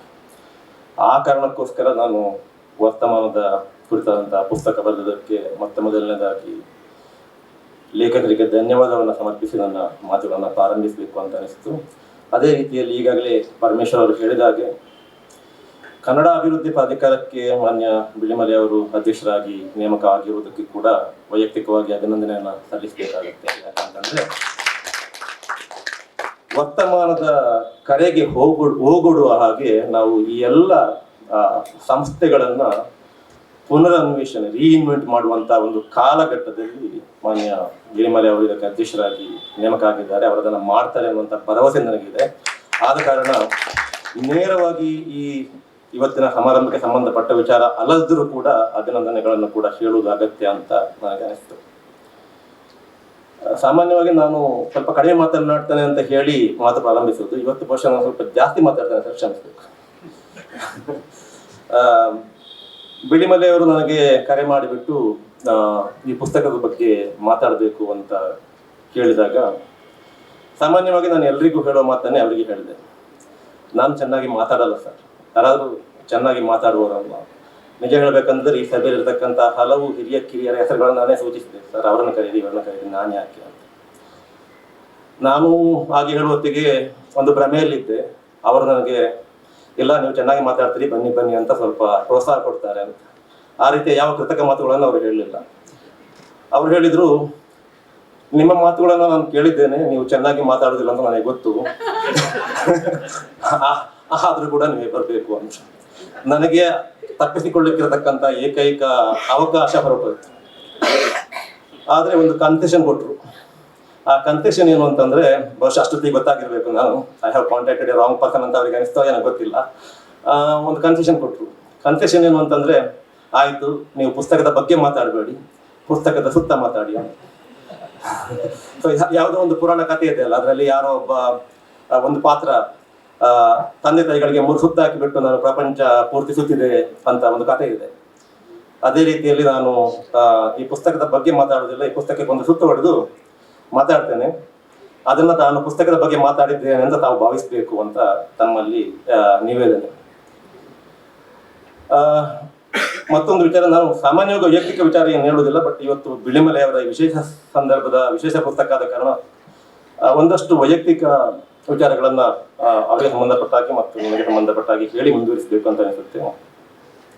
ಈ ಪುಸ್ತಕದ ಬಗ್ಗೆ ಮಾನ್ಯ ರಾಮಕೃಷ್ಣ ಅವರೇ ಹೇಳಿದ್ರು, ನಾನು ಮಾತಾಡುವುದು ಎಷ್ಟು ಸರಿಯೋ ಅಂತ. ನನಗೆ ಅದಕ್ಕಿಂತ ಹೆಚ್ಚು ಅವರಿಗೆ ಹಾಗೆ ಅನಿಸಿದ್ರೆ ನನಗೆ ಅದು ಅದಕ್ಕಿಂತ ಹೆಚ್ಚು ಹಾಗೆ ಅನಿಸುತ್ತೆ. ಇಲ್ಲಿ ನಾನು ಅವರಿಗಿಂತ ಕಿರಿಯ ಅನ್ನೋದಕ್ಕಿಂತ ಹೆಚ್ಚಾಗಿ ನಾನು 2 ಅಸಂಗತತೆಗಳನ್ನು ಗುರುತಿಸ್ತೇನೆ. ನಾನು ಮಾನ್ಯ ಬಿಳಿಮಲೆ ಅವರ ಪುಸ್ತಕದ ಬಗ್ಗೆ ಮಾತಾಡುವಲ್ಲಿ 2 ಅಸಂಗತತೆಗಳನ್ನು ಗುರುತಿಸ್ತೇನೆ. ಅದನ್ನು ತಮ್ಮಲ್ಲಿ ನಿಯೋಜಿಸಿಕೊಂಡು ಮುಂದುವರಿಸ್ತೇನೆ. ನಾನು ಮಂಗಳೂರು ವಿಶ್ವವಿದ್ಯಾನಿಲಯದ ವಿದ್ಯಾರ್ಥಿಯಾಗಿದ್ದ ಕಾಲಕ್ಕೆ ನಾನು ಅರ್ಥಶಾಸ್ತ್ರ ವಿಭಾಗದ ವಿದ್ಯಾರ್ಥಿ. ಬಿಳಿಮಲೆ ಅವರು ಆಗಲೇ ಕನ್ನಡ ವಿಭಾಗದಲ್ಲಿ ಅದೇ ವಿಶ್ವವಿದ್ಯಾನಿಲಯದಲ್ಲಿ ಹೆಸರಾಂತ ಪ್ರಾಧ್ಯಾಪಕರು. ಅರ್ಥಶಾಸ್ತ್ರ ವಿಭಾಗ ಈ ಬದಿಗೆ ನಾವು ಮಂಗಳೂರು ವಿಶ್ವವಿದ್ಯಾನಿಲಯವನ್ನು ಆಗ ಪ್ರವೇಶಿಸುವ ಡಿಸೈನ್ ಅನ್ನು ನೆನಪಿಸಿಕೊಂಡ್ರೆ ನಮ್ಮ ವಿಭಾಗ ಬಲಬದಿಗೆ ಇತ್ತು, ಅವರ ವಿಭಾಗ ಎಡಬದಿಗೆ ಇತ್ತು. ಒಂದು ದಿನ ನಮ್ಮ ಅರ್ಥಶಾಸ್ತ್ರದ ಪ್ರಾಧ್ಯಾಪಕರೊಬ್ಬರು, ಅವ್ರು ಯಾವಾಗ ಕುಳಿತೇ ಪಾಠ ಮಾಡುವವರು, ಅದು ಯಾಕೆ ಅಭಿವೃದ್ಧಿ ಅರ್ಥಶಾಸ್ತ್ರವನ್ನು ನಮಗೆ ಅವರು ಪಾಠ ಮಾಡ್ತಾ ಇದ್ರು, ಅದು ಯಾಕೆ ಕನ್ನಡ ವಿಭಾಗದ ವಿಚಾರ ಅರ್ಥಶಾಸ್ತ್ರದ ಪಾಠದಲ್ಲಿ ಬಂತು ಅಂತ ನನಗೆ ನೆನಪಾಗಲ್ಲ. ಒಂದು ಮಾತು ಹೇಳಿದ್ರು ಕನ್ನಡ ವಿಭಾಗದ ಬಗ್ಗೆ ಮಾತಾಡ್ತಾ, ಅಲ್ಲೊಂದು ತಾಜಾ ಪ್ರತಿಭೆ ಇದೆ, ಅದರ ಹೆಸರು ಪುರುಷೋತ್ತಮ ಬಿಳಿಮಲೆ ಅಂತ ಹೇಳಿದರು. ನಾನು ಅದೇ ಅವರ ಹೆಸರು ಮೊದಲು ಕೇಳಿದ್ದು. ನಾನು ಹೆಚ್ಚು ಓದುವ ಕೆಟಗರಿಗೆ ಸೇರಿದ ಆಗಿರಲಿಲ್ಲ ಆ ಕಾಲಕ್ಕೆ ಈ ಕಾಲಕ್ಕೂ. ನನಗೆ ಆ ಡಿಸ್ಕ್ರಿಪ್ಷನ್ ಇದೆ ಅಲ್ಲ, ಅಲ್ಲೊಂದು ತಾಜಾ ಪ್ರತಿಭೆ ಇದೆ, ಅದರ ಹೆಸರು ಪುರುಷೋತ್ತಮ ಬಿಳಿಮಲೆ ಅಂತ ಒಂದು ತಾಜಾ ಪ್ರತಿಭೆ ವಿಶ್ವವಿದ್ಯಾಲಯದಲ್ಲಿ ಇದ್ರೆ ನನಗೆ ಅದನ್ನು ನೋಡ್ಬೇಕಲ್ಲಪ್ಪ ಅಂತ ಅನಿಸ್ತು. ಯಾಕಂತಂದ್ರೆ ಇದು 1990ರ ಆರಂಭದ ಹಂತ. ನಾವು ವಿಶ್ವವಿದ್ಯಾನಿಲಯಗಳನ್ನ ಕಳೆದುಕೊಳ್ಳುವಂತಹ ಒಂದು ಪ್ರಕ್ರಿಯೆ ಇದೆ ಅಲ್ಲ, ಈ ದೇಶದಲ್ಲಿ ಪ್ರಾರಂಭವಾಗಿದ್ದು ಅದು ಆ ಕಾಲಕ್ಕೆ ಪ್ರಾರಂಭ ಆಗಿತ್ತು. ನಮ್ಮ ವಿಭಾಗದಲ್ಲಿ ಇರತಕ್ಕಂತಹ 6-7 ಪ್ರಾಧ್ಯಾಪಕರಲ್ಲಿ ನಾನು ಇಬ್ಬರನ್ನು ಮಾತ್ರ ಪ್ರಾಧ್ಯಾಪಕರು ಅಂತ ಗುರುತಿಸುವಂತ, ಉಳಿದವರನ್ನ ಪ್ರಾಧ್ಯಾಪಕರು ಅಂತ ಸ್ವೀಕರಿಸಲಾರದಂತಹ ಸ್ಥಿತಿಯಲ್ಲಿ ನನಗೆ ಒಬ್ಬರು ಪ್ರಾಧ್ಯಾಪಕರು ಮತ್ತೊಂದು ವಿಭಾಗದಲ್ಲಿ ಒಬ್ಬ ತಾಜಾ ಪ್ರತಿಭೆ ಇದೆ, ಒಂದು ಅದ್ಭುತವಾದ ಒಬ್ಬ ಪ್ರಾಧ್ಯಾಪಕರಿದ್ದಾರೆ ಅಂತ ಹೇಳಿದಾಗ ನನಗೆ ಒಂಥರ ರೋಮಾಂಚನ ಆಯ್ತು. ನಾನು ಅವರನ್ನು ನೋಡ್ಬೇಕು ಅಂತ, ಯಾರಿಗಾದ್ರೂ ಈ ಬಿಳಿಮಲೆ ಅಂದ್ರೆ ಯಾರು ಅಂತ ಕೇಳಿದೆ. ಆಗ ಒಂದು ದಿನ ನಾವು ಬರ್ತಾ ಇದ್ದೆವು, ನನ್ನ ಜೊತೆಗಿದ್ದವ ಅವ್ರು ನೋಡಿ ಅವರೇ ನಡ್ಕೊಂಡು ಹೋಗ್ತಿದ್ದಾರಲ್ಲ ಅವರೇ ಬಿಳಿಮಲೆ ಅಂತ. ಆಗ ಅವರು ಈಗದಾಗೆ ಅಲ್ಲ, ಅವ್ರು ನಡೆಯುವ ಸ್ಟೈಲ್ ಚೆನ್ನಾಗಿತ್ತು, ಒಂಥರ ಅವ್ರು ಹೋಗ. ನಾನು ಹಿಂದಿನದು ನೋಡಿದೆ ಅವ್ರನ್ನ ಮೊದಲು, ಅದೊಂಥರ ಹೀಗೆ ಬಳಸ್ಕೊಂಡು ಹೋಗ್ತಾ ಇದ್ರು. ಸೊ ಅವತ್ತಿನಿಂದ ನಾನು ಅವರನ್ನ ಬೆನ್ನಟ್ಟಿದ್ದೇನೆ. ಅವರಿಗೆ ಗೊತ್ತಿಲ್ಲ, ಅವ್ರ ಹತ್ರ ನಾನು ಇಷ್ಟ ತನಕ ಮಾತಾಡಿದ್ದು ಒಂದೇ ಒಂದು ಬಾರಿ, ಮೊನ್ನೆ ಮಾತಾಡಿದ್ದು 2ನೇ ಬಾರಿ. ನಾನು ಅವ್ರನ್ನ ಯಾವತ್ತೂ ಮಾತಾಡಿಲ್ಲ, ಅವ್ರು ನನ್ನನ್ನು ಮಾತಾಡಿಲ್ಲ. ಆದ್ರೆ ನಾನು ಅವರನ್ನ ಏಕಲವ್ಯನ ಹಾಗೆ ಬೆಂಬೆತ್ತಿದ್ದಾನೆ. ನೀವು ದ್ರೋಣಾಚಾರ್ಯರು ಅಂತಲ್ಲ, ನಾನು ಏಕಲವ್ಯ ಮಾತಾಡ ಸೊ ಬೆಂಬೆತ್ತಿದ್ದಾನೆ. ಅವರು ಬರೆದಿದ್ದಾನೆ, ಅವ್ರು ಮೊನ್ನೆ ಅವರ ಆತ್ಮಚರಿತ್ರೆ ತನಕ, ಅವರ PhD ಪ್ರಬಂಧದ ತನಕ ಏನೋ ಒಂದು ಆಸಕ್ತಿ. ಅಂತ ತಾಜಾ ಪ್ರತಿಭೆ ಆದ್ರೆ ಅವ್ರು ಬರೆದು ನಾನು ಓದ್ಬೇಕು ಅಂತ. ಅಂದ್ರೆ ನಾನು ಏನ್ ಹೇಳಲಿಕ್ಕೆ ಹೊರಟೆ ಅಂತ ಅಂದ್ರೆ, ನನಗೆ ಅವರು ನೇರವಾಗಿ ಪಾಠ ಮಾಡದಿದ್ರು ಕೂಡ ನನಗೆ ಕಲಿಸಿದವರ ಸ್ಥಾನದಲ್ಲಿ, ನನಗೆ ಈ ಗುರುಗಳು ಇತ್ಯಾದಿ ಸಂಸ್ಕೃತ ಶಬ್ದಗಳನ್ನು ಬಳಸೋದಿಲ್ಲ, ಅದಕ್ಕೆ ನನ್ನನ್ನು ಕಲಿಸಿದವರು, ನನಗೆ ಮಾರ್ಗದರ್ಶನ ನೀಡಿದವರ ಸ್ಥಾನದಲ್ಲಿ ಇರ್ತಕ್ಕಂಥವ್ರು. ಅಂದ್ರೆ ಕಲಿಸಿದವರ ಪುಸ್ತಕದ ಬಗ್ಗೆ ಅವರಿಂದ ಕಲಿತವ ವಿದ್ಯಾರ್ಥಿ ಮಾತಾಡಬಾರ್ದು ಅಂತಲ್ಲ, ಆದ್ರೆ ಯಾವತ್ತೂ ಕೂಡ ಕಲಿಸಿದವರ ಬಗ್ಗೆ ಅವರಿಂದ ಕಲಿತವ ಮಾತಾಡ್ಬೇಕಾದ್ರೆ ಅವರಿಗಿಂತ ಮೇಲೆ ಇರಬೇಕು ಅಂತ ನಾನು ನಂಬಿಕೊಂಡಂತ ಸಿದ್ಧಾಂತ ಇದು. ನನ್ನ ಅಸಂಗತದ ಅಂತ ಹೇಳಿದಲ್ಲ, ನಾನು ಅವರಿಗಿಂತ ಇನ್ನೂ ಬಹಳ ಕಿರಿಯನಾಗಿದ್ರು ಕೂಡ, ವಿದ್ಯಾರ್ಥಿ ಆಗಿದ್ರು ಕೂಡ ನಾನು ಅವರ ವಿಚಾರದ ಬಗ್ಗೆ, ಅವರ ಪುಸ್ತಕದ ಬಗ್ಗೆ ಮಾತಾಡ್ತೇನೆ. ಇದನ್ನು ಕೂಡ ಸಭಿಕರು ಗಮನದಲ್ಲಿ ಇಟ್ಕೋಬೇಕು. 2ನೇ ಅಸಂಗತೆ ಸ್ವಲ್ಪ ಗಂಭೀರವಾದಂಥ ವಿಚಾರ.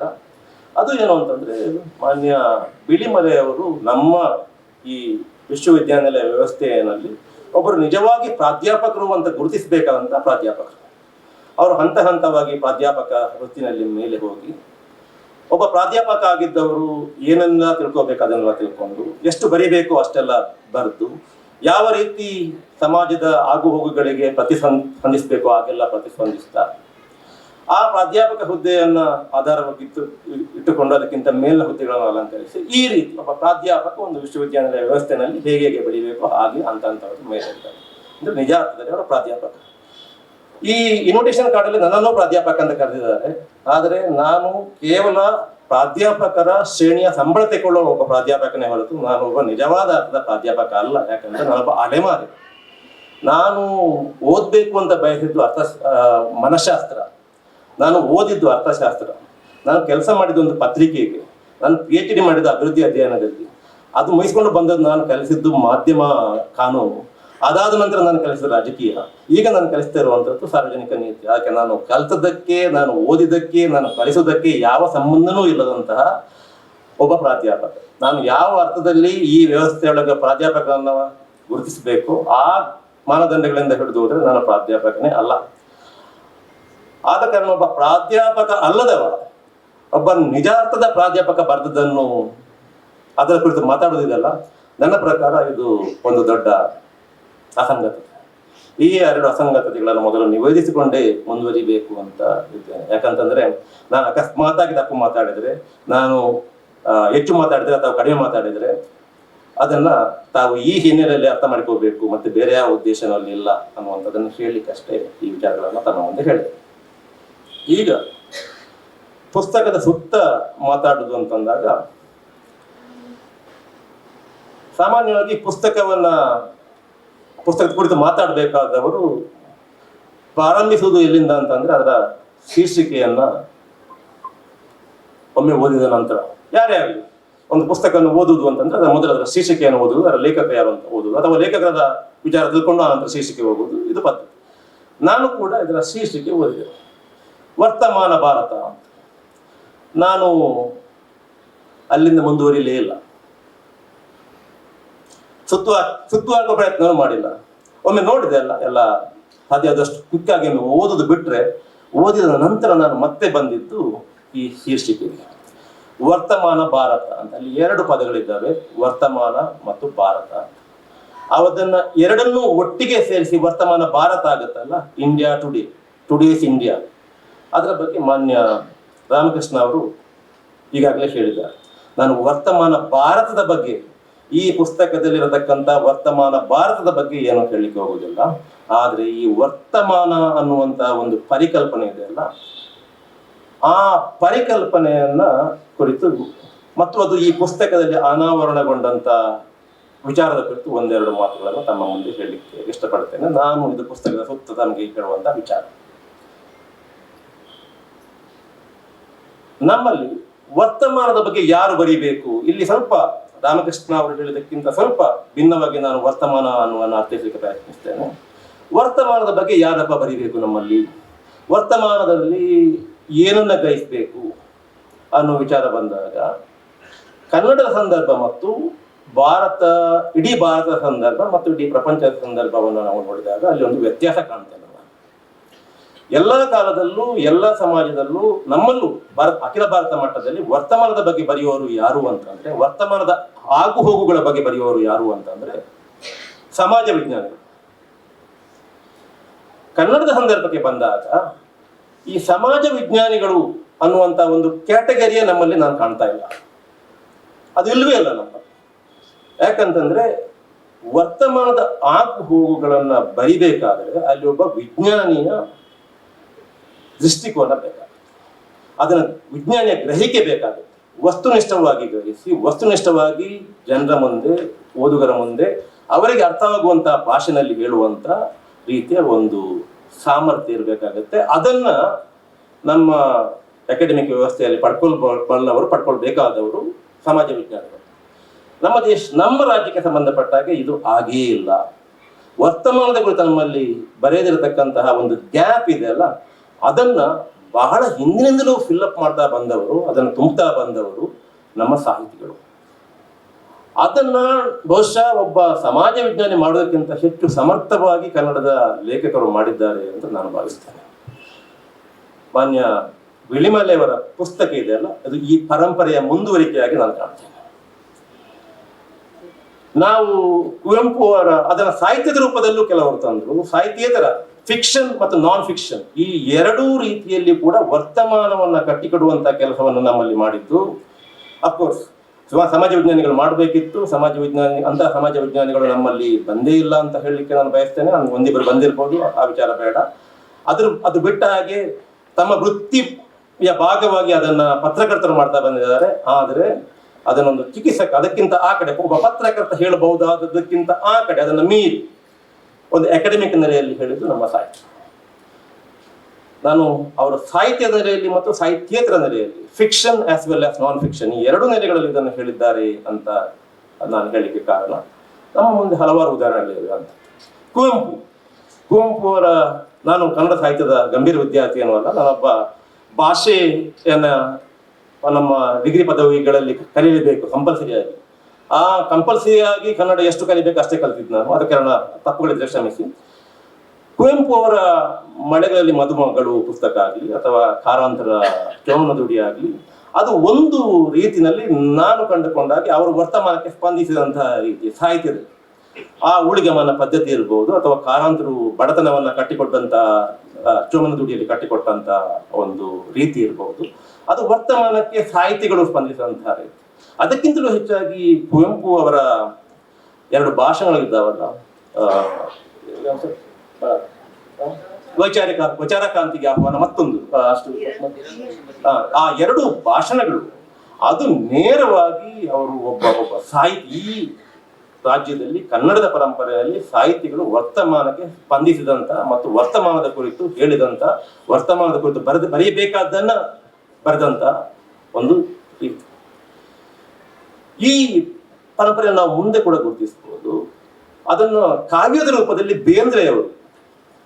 ಬೇಂದ್ರೆಯವರ ಕಾವ್ಯದಲ್ಲಿ ಕೂಡ ನಾವು ಇದನ್ನು ಗುರುತಿಸಲಿಕ್ಕೆ ಸಾಧ್ಯ ಇದೆ.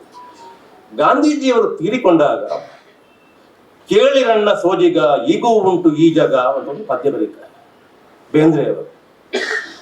ಒಂದು ಅವರ ಬೇಂದ್ರೆಯವರ ಹಾಡು ಗೊತ್ತಲ್ಲ, ಒಂದೊಂದು ಎರಡು ಪಾದಗಳ ಗಾರುಡಿ ಅದು. ಅದರಲ್ಲಿ ಅವರು ಸಾಕ್ರಟೀಸ್ ಸತ್ಯವೀರ ಕುಡಿದನಲ್ಲ ವಿಷದ ನೀರ, ಧೀರ ಏಸು ಇದ್ದನಲ್ಲಿ ಆತನಿದ್ದ ಶಿಲುಬೆನಲ್ಲಿ ಅಂತ ಹೇಳ್ತಾ ಒಂದು ಮಾತು ಹೇಳ್ತಾರೆ. ಆ ಚರಣ ನನಗೆ ಬರಲ್ಲ. ಅಟ್ಲೀಸ್ಟ್ ಸಾಕ್ರಟೀಸ್ ಮತ್ತು ಯೇಸು ಕ್ರಿಸ್ತನ ವಿಚಾರವಾಗಿ ಪದ್ಯದ ರೂಪದಲ್ಲೇ ಇದು ಒಂದು ನಾಟಕದ ರೀತಿಯ ವಿಚಾರಣೆ ಆದರೂ ಕೂಡ ನಡೆಯಿತು. ಗಾಂಧೀಜಿಯ ವಿಚಾರದಲ್ಲಿ ಆ ವಿಚಾರಣೆ ಇಲ್ಲದೇನೆ ಕೊಂದರಲ್ಲ ದುಷ್ಟರು ಅಂತ. ನನಗೆ ಅದು 2 ಅಥವಾ 3 ಪದಗಳಿರತಕ್ಕಂತಹ 10 ಸಾಲುಗಳನ್ನ ಆ ಪದ್ಯದ ಆ ಭಾಗದಲ್ಲಿ ಓದಿದಾಗ ನನಗೆ ಇದು ಒಬ್ಬ ಸಮಾಜ ವಿಜ್ಞಾನಿ ಈ ಘಟನೆಯನ್ನು ಕುರಿತು ಅನ್ವೇಷಿಸಿ ವಿಶ್ಲೇಷಿಸಿ ಬರೀಬೇಕಾದ ರೀತಿಯ ಎಲ್ಲ ಲಕ್ಷಣಗಳು ಇದರಲ್ಲಿ ಇದ್ದಾವಲ್ಲಪ್ಪ ಅಂತ. ಯಾಕಂತಂದ್ರೆ ಈ ಸತ್ಯವನ್ನ ಒಬ್ಬ ಸಮಾಜ ವಿಜ್ಞಾನಿ ಇನ್ನೂ ಹೇಳಿಲ್ಲ. ಈ ಚರಣಗಳನ್ನು ನೀವು ಓದಿದ್ರೆ ಅಲ್ಲಿ ನೋಡಿ, ಎಲ್ಲ ನಮ್ಮ ಕೊಲೆ ಕೇಸುಗಳಿರ್ತಾವಲ್ಲ, ಕೊಲೆ ಆದಾಗ, ಮರ್ಡರ್ ಆದಾಗ ಅಲ್ಲಿ ಟ್ರಯಲ್ ನಡೆಯುವುದು ಹೇಗೆ ಅಂತಂದ್ರೆ, ಆ ಟ್ರಯಲ್ ನಲ್ಲಿ ಅಪರಾಧಿ ಆದವ ನಾನು ಕೊಲೆ ಮಾಡಿಲ್ಲ ಅಂತ ಲಾಯರ್ ಹತ್ರ ಸುಳ್ಳು ಹೇಳಿಸ್ತಾನೆ. ಇದು ನಮ್ಮ ನ್ಯಾಯ ವ್ಯವಸ್ಥೆ. ಗಾಂಧೀಜಿಯವರ ಟ್ರಯಲ್ ಆಯ್ತಲ್ಲ, ಅದರಲ್ಲಿ ನಾನು ಕೊಲೆ ಮಾಡಿಲ್ಲ ಅಂತ ಹೇಳುವುದಲ್ಲವ, ನಾನು ಕೊಲೆಗೆ ಸಮರ್ಥನೆ ನೀಡು, ನಾನು ಕೊಲೆ ಮಾಡಿದ್ದೇನೆ, ಇದು ನಾನು ಕೊಲೆ ಮಾಡಿದ್ದು ಸರಿ, ಯಾಕಂದ್ರೆ ಈ ಕಾರಣಗಳಿಗೋಸ್ಕರ. ಇದು ಒಂದು ವಿಚಿತ್ರವಾದಂತಹ ಟ್ರಯಲ್. ನಾನು ತಪ್ಪು ಮಾಡಿ ಕೊಂದದ್ದು ಸರಿ ಅಂತ ವಾದಿಸುವಂತಹ ಟ್ರಯಲಿಗೂ ನಾನು ಕೊಂದೇ ಇಲ್ಲ ಅಂತ ನಾನು ನಿರಪರಾಧಿ ಅನ್ನುವುದಕ್ಕೂ ನಾನು ಅಪರಾಧಿ, ಆದ್ರೆ ನಾನು ಅಪರಾಧಿ ಆಗಿದ್ದು ಸರಿ ಅಂತ ವಾದಿಸುವುದು, ಇದು ಬೇರೆ ರೀತಿಯ ಟ್ರಯಲ್, ಬೇರೆ ಒಂದು ಟ್ರಯಲಿಗೆ ಆಗಿ. ಅಂದ್ರೆ ಅಲ್ಲಿ ಯಾರ ಟ್ರಯಲ್ ನಡೆಯುತ್ತದೆ ಅಂತಂದ್ರೆ, ಒಂದನೇ ವಿಚಾರಣೆ ಇಲ್ಲದೆ ಗಾಂಧಿಯನ್ನ ಕೊಂದದ್ದು. ಎರಡನೇದ್ದು ಅಂದ್ರೆ ವಿಚಾರಣೆ ಮಾಡಿ ಕೊಲ್ಬೇಕು ಅಂತಲ್ಲ ಅದರ ಅರ್ಥ. ಎರಡನೇದ್ದು ವಿಚಾರಣೆ ಸಂದರ್ಭದಲ್ಲಿ ಕೊಲೆಗಾರನ ವಿಚಾರಣೆ ನಡೆಯುವುದಿಲ್ಲ, ಕೊಲೆಯಾದವನ ವಿಚಾರಣೆ ನಡೆಯುವುದು. ಇದನ್ನ ಬೇರೆ ಯಾರೂ ಕಟ್ಟಿಕೊಟ್ಟಿಲ್ಲ ಕನ್ನಡ ಸಾಹಿತ್ಯದಲ್ಲಿ, ಬೇಂದ್ರೆಯವರು ಕಟ್ಟಿಕೊಟ್ಟಿದ್ದಾರೆ. ಅವರು ಹೇಳ್ತಾರೆ ಅಟ್ಲೀಸ್ಟ್ ಅಲ್ಲಿ ಒಂದು ನಾಟಕೀಯವಾದಂತಹ ವಿಚಾರಣೆ ಆದ್ರೂ ಆಯ್ತು, ಇಲ್ಲಿ ಅದು ಆಗಿಲ್ಲ ನೋಡಿ ಅಂತ. ನಾನು ಅದನ್ನು ಬೇರೆ ಎಲ್ಲೂ ಓದಿಲ್ಲ. ಈ ಗುರುತಿಸುವಿಕೆ ಇದೆಯಲ್ಲ, ಒಬ್ಬ ಸಾಹಿತ್ಯ ದೃಷ್ಟಿ, ಒಬ್ಬ ಸಮಾಜ ವಿಜ್ಞಾನಿಯ ದೃಷ್ಟಿಯಾಗಿ ಪರಿವರ್ತನೆ ಆಗುವಂತ ರೀತಿ ಇದು ಕನ್ನಡಕ್ಕೆ ಸಂಬಂಧಪಟ್ಟ ಹಾಗೆ. ನಾನು ಎಷ್ಟೋ ಸಂದರ್ಭದಲ್ಲಿ, ಇನ್ನೊಂದು ಉದಾಹರಣೆ, ನಾನು ಎಷ್ಟೋ ಸಂದರ್ಭದಲ್ಲಿ ಹೇಳುವುದಿದೆ, ನಮ್ಮ ಪ್ರಜಾತಂತ್ರ ವ್ಯವಸ್ಥೆ ಬಂದ ನಂತರ ಆ ವ್ಯವಸ್ಥೆಯನ್ನ ಅರ್ಥ ಮಾಡಿಕೊಳ್ಳಿಕ್ಕೆ ಮತ್ತು ಅದನ್ನು ಅರ್ಥೈಸಿ ಜನರಿಗೆ ದಾಟಿಸಲಿಕ್ಕೆ ಬೇಕಾದಂತಹ ಶಬ್ದ ಪರಿಕರಗಳನ್ನ, ಪಾರಿಭಾಷಿಕ ಶಬ್ದಗಳನ್ನ ನಾವು ರೂಢಿಸಿಕೊಳ್ಳಿಲ್ಲ ಈ ದೇಶದಲ್ಲಿ ಅಂತ. ಇದು ಕನ್ನಡಕ್ಕೆ ಸಂಬಂಧಪಟ್ಟ ಹಾಗೆ ಮಾತ್ರ ಅಲ್ಲ, ಇಡೀ ದೇಶಕ್ಕೆ ಸಂಬಂಧಪಟ್ಟ ಹಾಗೆ ಸತ್ಯ. ಭಾರತೀಯ ಯಾವುದೇ ಭಾಷೆ ದ ಸ್ಟೇಟ್ ಅಂತ ಒಂದು ಪರಿಕಲ್ಪನೆ ಇದೆ. ಇದನ್ನ ಕನ್ನಡಕ್ಕೆ ನಿಮ್ಮ ನಿಮ್ಮ ಮಾತೃಭಾಷೆಗಳಲ್ಲಿ ಊಹಿಸಿ ಅಂತ ನಾವು ವಿದ್ಯಾರ್ಥಿಗಳಿಗೆ ಕೇಳಿದ್ರೆ, ದೇಶದ ಬೇರೆ ಬೇರೆ ರಾಜ್ಯಗಳಿಂದ ಬಂದಂತಹ ವಿದ್ಯಾರ್ಥಿಗಳಿಗೆ ಕೇಳಿದ್ರೆ ಯಾರಿಗೂ ಅದಕ್ಕೆ ಸರಿಯಾದಂತಹ ಒಂದು ಪದ ಕೊಡ್ಲಿಕ್ಕೆ ಸಾಧ್ಯ ಆಗುದಿಲ್ಲ. ದ ಸ್ಟೇಟ್ ಅದಕ್ಕೆ ಟ್ರಾನ್ಸ್ಲೇಷನ್ ಇಲ್ಲ. ಅದನ್ನು ರಾಜ್ಯ ಅಂತಾರೆ, ಪ್ರಭುತ್ವ ಅಂತಾರೆ. ಆ ಪ್ರಭುತ್ವ ಅನ್ನೋ ವಿಚಾರಕ್ಕೆ ಮತ್ತೆ ಬರ್ತೇನೆ ನಾನು. ಇದನ್ನ ಮನಗಂಡವರು ಕನ್ನಡದಲ್ಲಿ DVG ಅವರು. DVG ಅವರು ಸಂವಿಧಾನ ಬಂದ ತಕ್ಷಣ ಒಂದು ಪುಸ್ತಕ ಬರೀತಾರೆ, ರಾಜಕೀಯ ಶಾಸ್ತ್ರ ಅಂತ. ಅವರು ಕರ್ನಾಟಕ ಚರಿತ್ರೆಯ ಬಗ್ಗೆ ಪುಸ್ತಕ ಬರೆದಿದ್ದಾರೆ. ಅವ್ರು ಕಂಡ ಹಾಗೆ ಬೇರೆ ಬೇರೆ ದಿವಾನರುಗಳ ಬಗ್ಗೆ, ಸಾಹಿತ್ಯದ ಬಗ್ಗೆ ಬರೆದದ್ದು ತಮಗೆಲ್ಲ ಗೊತ್ತೇ ಇದೆ. ಆದರೆ DVG ಅವರು ಒಬ್ಬ ಕನ್ನಡ ಸಾಹಿತಿ. ಅವರು ರಾಜಕೀಯ ಶಾಸ್ತ್ರ ಅಂತ ಬರೆದಂತಹ ಪುಸ್ತಕ, ಅದನ್ನು ಸಾಧ್ಯವಾದರೆ ತಾವು ಯಾರಾದ್ರೂ ಆಸಕ್ತಿ ಇದ್ರೆ ನೋಡ್ಬೋದು. ಅದರಲ್ಲಿ ಇಂಥ ಒಂದು ಅನ್ವೇಷಣೆಯನ್ನು ನಾನು ಕಂಡೆ. ಅಂದ್ರೆ ಒಂದು ಹೊಸ ವ್ಯವಸ್ಥೆ ಬರ್ತಾ ಇದೆ. ಆ ಹೊಸ ವ್ಯವಸ್ಥೆಗೆ ಬೇಕಾದಂತ ಪಾರಿಭಾಷಿಕ ಪದಕೋಶ ನಮ್ಮಲ್ಲಿ ಇಲ್ಲ. ಅದನ್ನ ನಾನು ಆ ಜವಾಬ್ದಾರಿಯನ್ನು ನಾನು ಕೈಗೆ ಎತ್ತಿಕೊಂಡು ಈ ಪಾರಿಭಾಷಿಕ ಶಬ್ದಗಳನ್ನು ಕೊಡಬೇಕು ಅಂತ. ಅದರಲ್ಲಿ ಅವರು ವಿಚಿತ್ರವಾದ ಕೆಲವು ರಾಷ್ಟ್ರಕ, ನ್ಯಾಷನಲ್, ರಾಷ್ಟ್ರಕ ಇತ್ಯಾದಿ ಇತ್ಯಾದಿ ಪದಗಳನ್ನು ಬಳಸ್ತಾರೆ. ಅದನ್ನು ನಾವು ಆನಂತರ ಬಳಸಿಕೊಂಡಿಲ್ಲ ಕನ್ನಡದ ಸಂದರ್ಭದಲ್ಲಿ ಅನ್ನೋದು ಬೇರೆ ವಿಚಾರ. ಆದರೆ ಈ ಪರಂಪರೆಯ ಕೊಂಡಿಯನ್ನು ಅದು ಹೇಗೆ ಮುಂದುವರಿಯುತ್ತೆ ಅಂತ ಒಬ್ಬರ ಆದ ನಂತರ ಒಬ್ಬರ DVG ಹಿಂದೆ ಬರ್ತಾರೆ, ಅಂದ್ರೆ ಕುವೆಂಪು ಎಲ್ಲ ಅನಂತರ ಬರ್ತಾರೆ, ಅದು ಪ್ರಶ್ನೆ ಬೇರೆ. ಆದ್ರೆ ಕನ್ನಡ ಸಾಹಿತ್ಯದ ಉದ್ದಕ್ಕೂ ಈ ಪರಂಪರೆ ಬರೆದು ಕಾಣುತ್ತೆ. ಆನಂತರ ಅನಂತಮೂರ್ತಿ ಅವರು ಇರ್ಬೋದು, DR ನಾಗರಾಜ್ ಅವರು ಇರ್ಬೋದು, ಎಲ್ಲರೂ ಕೂಡ ಸಮಾಜ ವಿಜ್ಞಾನಿ ಮಾಡಬೇಕಾದಂತ ಕೆಲಸಗಳನ್ನು ಮಾಡ್ತಾ ಬಂದರು. ಆ ಪರಂಪರೆಯ ಮುಂದುವರಿಕೆಯನ್ನು ನಾನು ಇಲ್ಲಿ ಕಾಣುತ್ತೇನೆ ಸರ್. ಒಬ್ಬ ವರ್ತಮಾನದ ಬಗ್ಗೆ ಪ್ರತಿಸ್ಪಂದಿಸದೇ ಯಾರು ಪ್ರತಿಸ್ಪಂದಿಸಿ ಬರಿಬೇಕು ಆ ವರ್ಗ ಸಮಾಜದಲ್ಲಿ ಇಲ್ಲ ಎನ್ನುವುದನ್ನು ಕಂಡುಕೊಂಡು ಆ ಕೆಲಸವನ್ನು ನಾವು ಆವರಿಸಿಕೊಳ್ತೇವೆ ಅನ್ನುವಂತ ಒಂದು ಕೆಲಸ ಮಾಡ್ತಾ ಬಂದ್ರಲ್ಲ, ಆ ಪರಂಪರೆಯನ್ನು ನಾವು ಗುರುತಿಸಬೇಕು. ಮತ್ತು ಅದು ಬಹಳ ಒಬ್ಬ ಸಾಹಿತಿ ಮಾಡ್ಬೇಕಂತ, ಒಬ್ಬ ಮನುಷ್ಯ ಮಾಡ್ಬೇಕಾದ್ರೆ, ಯಾಕಂದ್ರೆ ಒಬ್ಬ ಸಾಹಿತಿ ಆಗುದಂದ್ರೆ ಮನುಷ್ಯನಾಗುದು ಅಂತ ನನ್ನ ಪ್ರಕಾರ. ಆ ಮನುಷ್ಯ ಹೌದು, ನಾನು ಸಾಹಿತಿ ಅಂತ ನಾನು ಪುಸ್ತಕ ಬರೆದು ಮಾರಾಟ ಮಾಡಿದ ಸಾಹಿತಿ ಆಗಿದ್ದಲ್ಲ. ನಾನು ಏನೋ ಹೇಳಲಿಕ್ಕೆ, ನನಗೇನೋ ಹೇಳುವುದಿದೆ, ಅದಕ್ಕೋಸ್ಕರ ನಾನು ಸಾಹಿತಿ ಆಗಿದ್ದೇನೆ.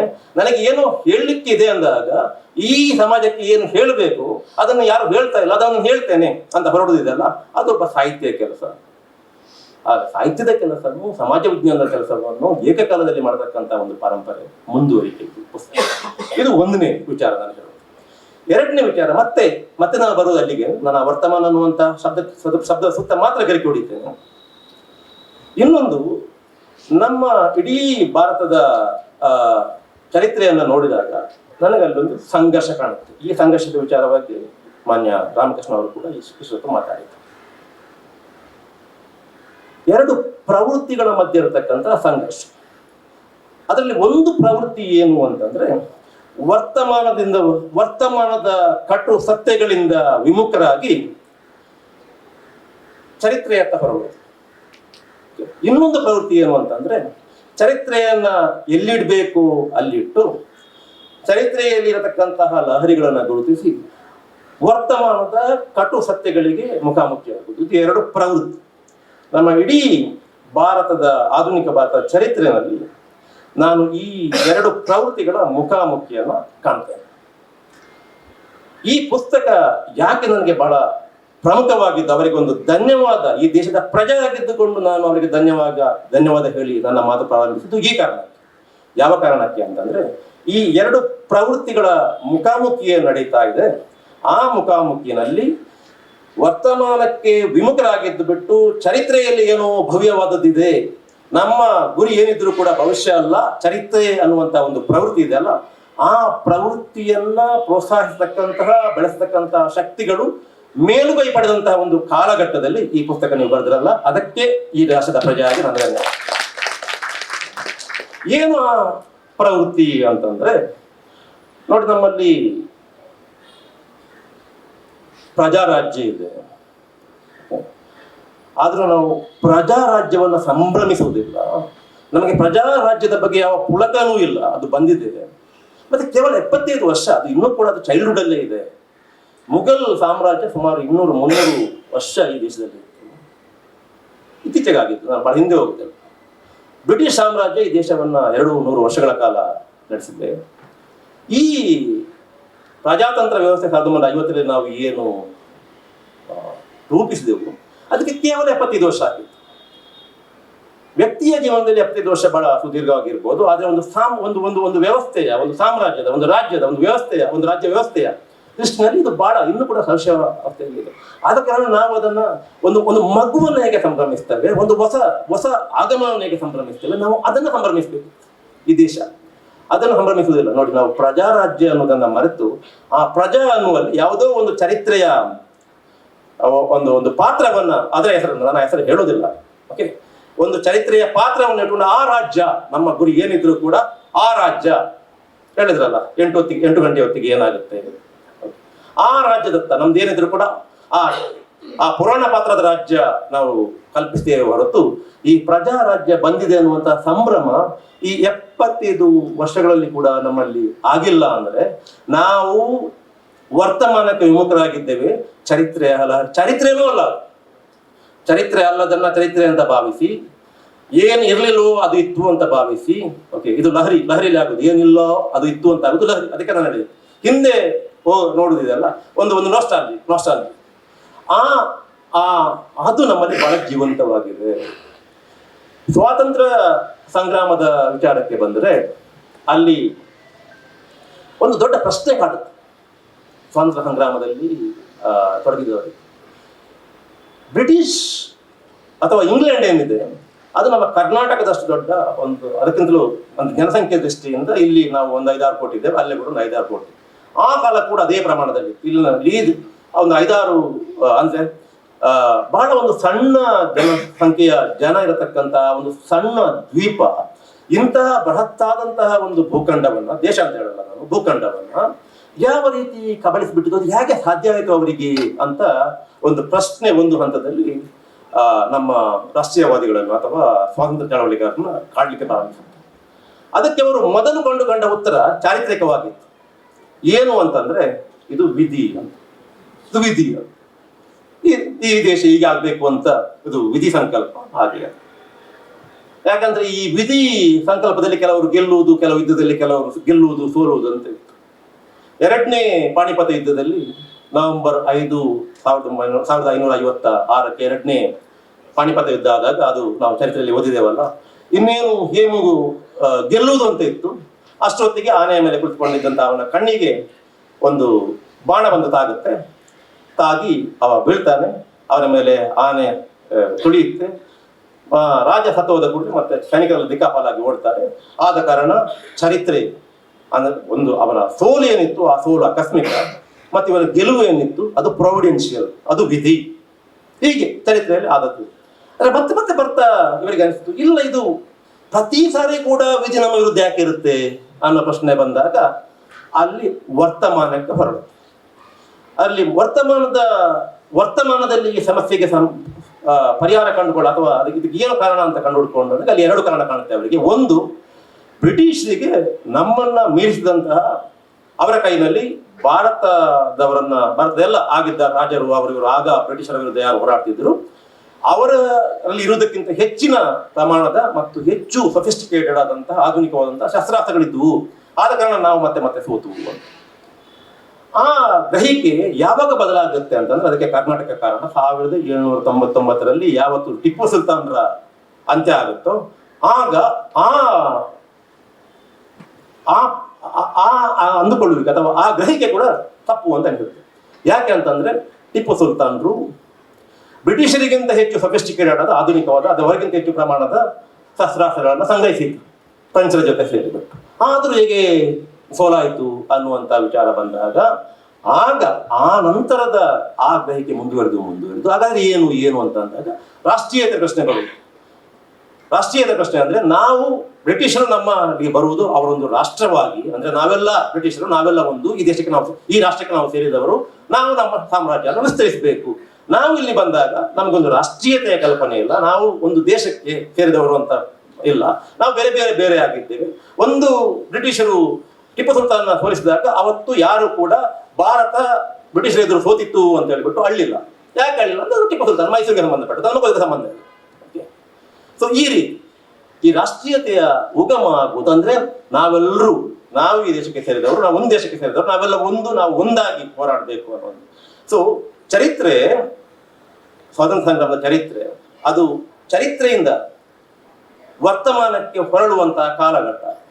ಹಾಗೆ ಹೊರಳಿದ್ದು ಅದನ್ನ ಮತ್ತೆ ನಾವು ಸ್ವಾತಂತ್ರ್ಯ ಸಂಗ್ರಾಮದ ಆವರಣದೊಳಗೆ ಕೂಡ ಈ ಮುಖಾಮುಖಿ ಅಂತ ನಾನು ಹೇಳಿದ್ದೆ, ಒಂದು ಪ್ರವೃತ್ತಿ ಹಿಂದೆ ನೋಡುದು, ಮತ್ತೊಂದು ಪ್ರವೃತ್ತಿ ಮುಂದೆ ನೋಡುದು.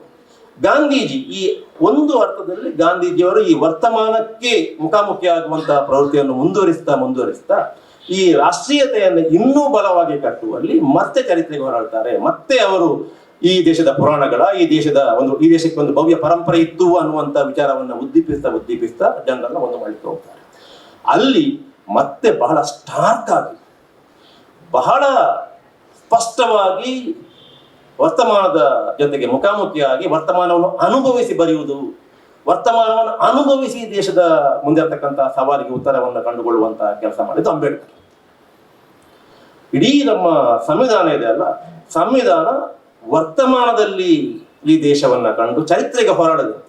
ಅಂಬೇಡ್ಕರ್ ಅವರ ಕೃತಿಗಳೆಲ್ಲವೂ ಕೂಡ ಆ ಭವ್ಯ ಪರಂಪರೆ ಅಂತ ಏನಿದೆ ಅದರತ್ತ ಯಾವ ರೀತಿಯ ಭಾವಾವೇಶವೂ ಇಲ್ಲದೆ ಅದನ್ನು ಎಲ್ಲಿಡ್ಬೇಕೋ ಅಲ್ಲಿ ಇಟ್ಟು ವರ್ತಮಾನಕ್ಕೆ ಬನ್ನಿ, ಇವತ್ತಿನ ಪರಿಸ್ಥಿತಿ ನೋಡಿ ಈ ದೇಶದ ಸಮಸ್ಯೆಗಳನ್ನು ಅರ್ಥ ಮಾಡಿಕೊಳ್ಳಿ, ಮತ್ತೆ ಅದರೊಳಗೆ ಪರಿಹಾರವನ್ನು ಕಂಡುಕೊಳ್ಳಿ ಅನ್ನುವಂತ ಅವರ ಅನ್ವೇಷಣೆಯ ಹಾದಿ ಇದೆಯಲ್ಲ, ಅದು ಮುಂದುವರೆದು ನಮಗೆ ಸಂವಿಧಾನದ ರೂಪದಲ್ಲಿ ಕಾಣುತ್ತೆ.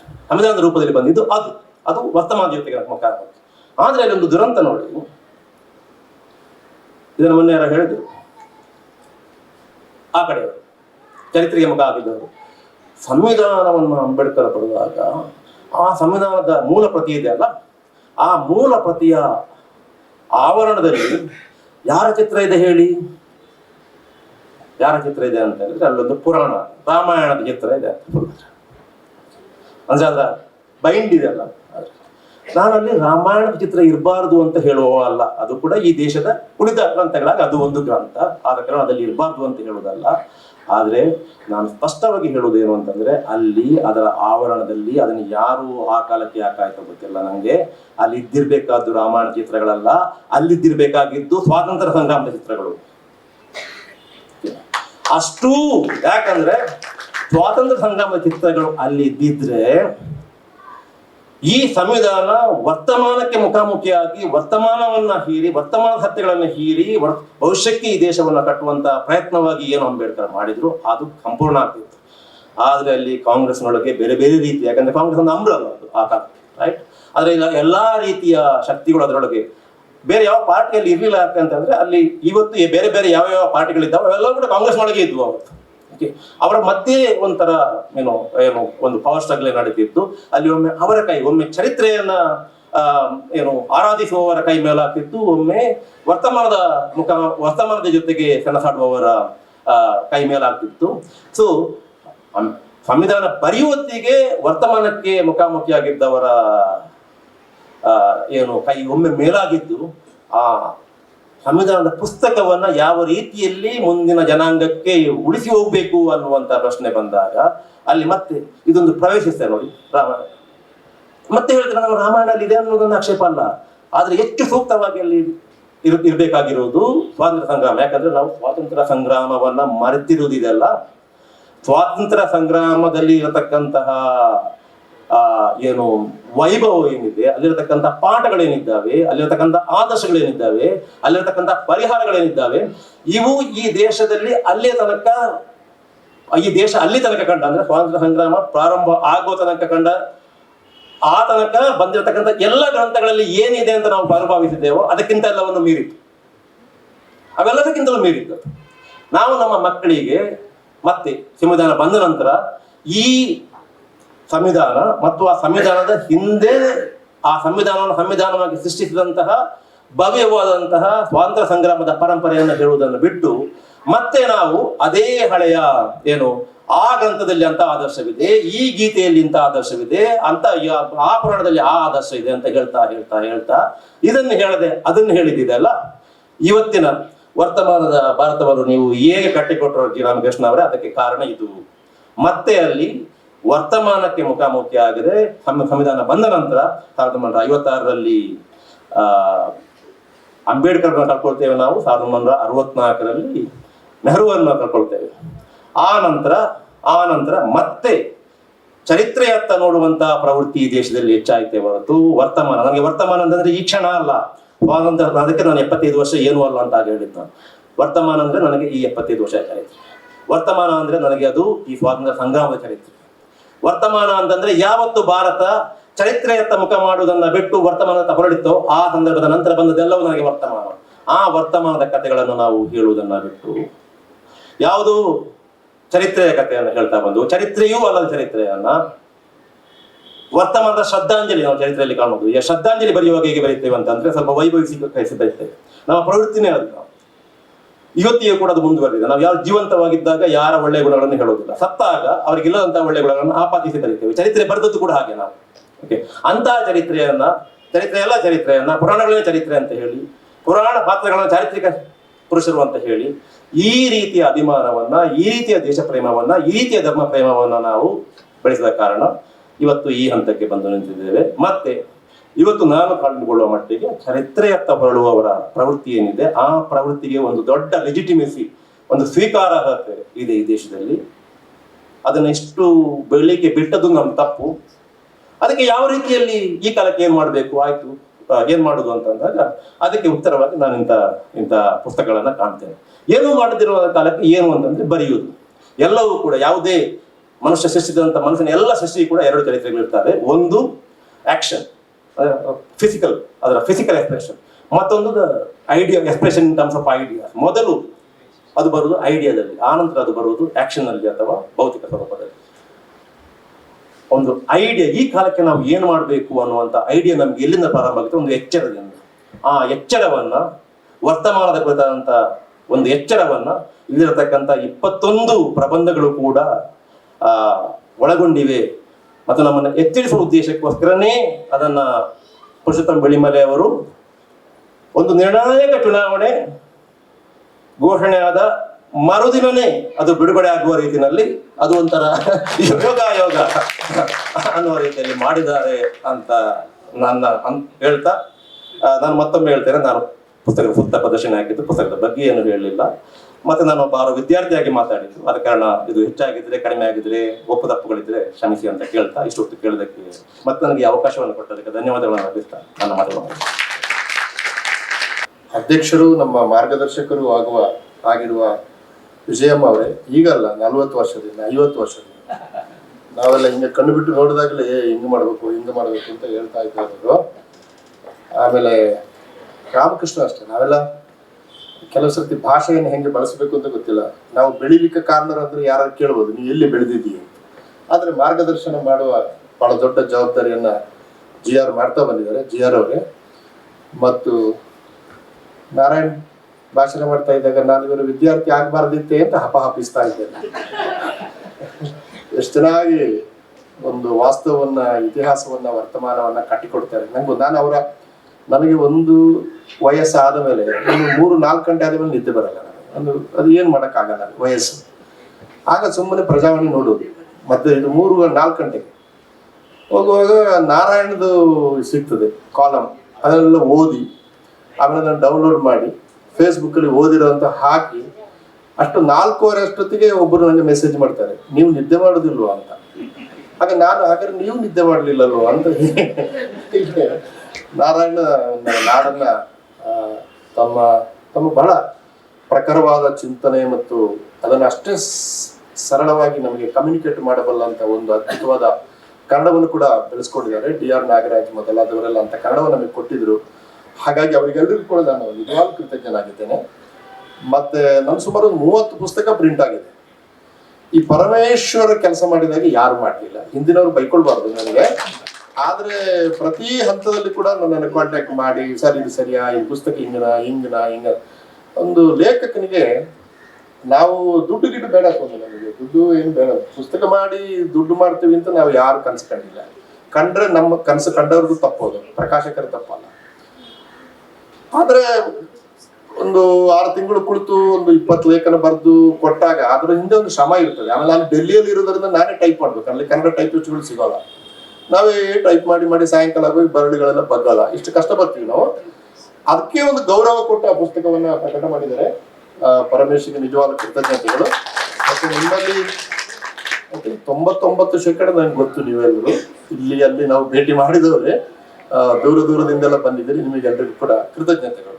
ಪುಸ್ತಕದ ಬಗ್ಗೆ ನಾನು ಹೆಚ್ಚು ಮಾತಾಡಲ್ಲ, ಅದೊಂದು ಕ್ರಮವೇ ಇದೆ. ಪುಸ್ತಕದ ಬಗ್ಗೆ ಮಾತಾಡಬಾರದು, ಲೇಖಕ ಮಾತಾಡಬಾರದು, ಪುಸ್ತಕವೂ ಇದೆಯಲ್ಲ ಅಂತ 3 ವಿಷಯ ಅಷ್ಟೇ ಒಂದೊಂದೇ ವಾಕ್ಯದಲ್ಲಿ ಹೇಳ್ತೇನೆ. ಒಂದು, ವರ್ತಮಾನದ ಭಾರತ ಬಹಳ ತೀವ್ರವಾಗಿ ಎದುರಿಸುತ್ತಿರುವ ಬಿಕ್ಕಟ್ಟುಗಳಲ್ಲಿ ಭಾಷಾ ಪತನ ಕೂಡ ಒಂದು. ಭಾಷೆಗಳ ಅವಸಾನ, ನಾವೆಲ್ಲರೂ ಕೂಡ ನಮಗೆ ಗೊತ್ತಿಲ್ಲದ ಹಾಗೆ ಭಾಷೆಗಳ ಸಾವಿಗೆ ಸಾಕ್ಷಿಗಳಾಗ್ತಾ ಇದ್ದೀವಿ. 2001ರಲ್ಲಿ 1,63,000 ಮಾತನಾಡ್ತಾ ಇದ್ದಂತ ಕೊಡವ ಭಾಷೆ 2011ರ ಸೆನ್ಸಸ್ನಲ್ಲಿ 1,36,000 ತೋರಿಸ್ತಾ ಇದೆ. 10 ವರ್ಷದಲ್ಲಿ 30,000 ಕಡಿಮೆ ಆಗಿದೆ.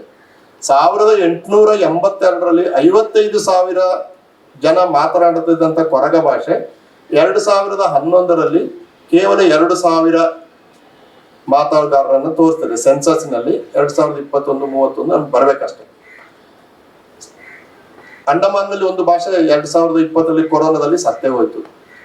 ಕೊಂಕಣಿ ಭಾಷೆ, ನಾವು ತುಂಬಾ ಕಳೆದ ವರ್ಷ ನಾನು ಜ್ಞಾನಪೀಠ ಕಮಿಟಿಲಿ ಕೆಲಸ ಮಾಡ್ತೇನೆ, ಸೆಂಟ್ರಲ್ ಕಮಿಟಿಯಲ್ಲಿ. ದಾಮೋದರ್ ಮೌಸ ಅವರಿಗೆ ಅವಾರ್ಡ್ ಕೊಟ್ವಿ. ಬಹಳ ಬ್ರಿಲಿಯಂಟ್ ರೈಟರ್ಸ್ ಆ ಭಾಷೆಯಲ್ಲಿ ಬರ್ತಾ ಇದ್ದಾರೆ. ಆದ್ರೆ ಭಾಷೆ 6% ಪತನ, ಅದು ಕೆಳಗೆ ಹೋಗ್ತಾ ಇದೆ. ಆದ್ರೆ ಹಿಂದಿ ಅಂತ ಒಂದು ಭಾಷೆ 64% ಬೆಳವಣಿಗೆ ತೋರಿಸ್ತಾ ಇದೆ. 1971ರಿಂದ 2011ರ ನಡುವಿನ ಸೆನ್ಸಸ್ ನೀವು ನೋಡಿದ್ರೆ ಹಿಂದಿ ಭಾಷೆ 64% ಬೆಳವಣಿಗೆ ತೋರಿಸ್ತಾ ಇದೆ. ಒಬ್ಬ ಭಾಷೆಯ ವಿದ್ಯಾರ್ಥಿಯಾಗಿ ನಂಗೆ ಸಂತೋಷವೇ ಅದು, ಅದ್ರ ಬಗ್ಗೆ ನಂಗೇನು ಬೇಜಾರಿಲ್ಲ. ಆದ್ರೆ ಕನ್ನಡದಂತ ಭಾಷೆ 3.76% ಬೆಳವಣಿಗೆ ತೋರಿಸ್ತಾ ಇದ್ದು, ಒಂದು ಹಿಂದಿ ಅಂತ ಭಾಷೆ 66% ಬೆಳೀತಾ ಇದ್ದಾಗ ಈ ಗ್ಯಾಪ್ ಇದೆಯಲ್ಲ, ಇದು ನನ್ನ ಆತಂಕಕ್ಕೆ ಕಾರಣ ಆಗ್ತದೆ. ಹಾಗಾದ್ರೆ ಈ ಭಾಷೆ ಇವತ್ತಲ್ಲ ನಾಳೆ ನನ್ನ ಭಾಷೆಯನ್ನು ನುಂಗಿ ಹಾಕ್ತದೆ ಎಂಬ ಭಯ ಬರ್ತದೆ. ಅದು ಸುಳ್ಳೇ ತಪ್ಪೇ ಇರ್ಬೋದಾ? ವರ್ತಮಾನ ಕಾಲದ ಭಯ ಅದು. ಆ ಭಯದಲ್ಲಿ ನಾನು ಭಾಷೆಯ ಬಗ್ಗೆ ಬರೆದ ಕೆಲವು ಲೇಖನಗಳಿದೆ. ನಮಗೆ ಯಾಕೆ ಭಾರತಕ್ಕೆ ಒಂದು ಭಾಷಾ ನೀತಿ ಇಲ್ಲ ಎಂಬ ಒಂದು ಪ್ರಶ್ನೆಯನ್ನ ನಾನು ಇದರಲ್ಲಿ ಎತ್ತಿದ್ದೇನೆ.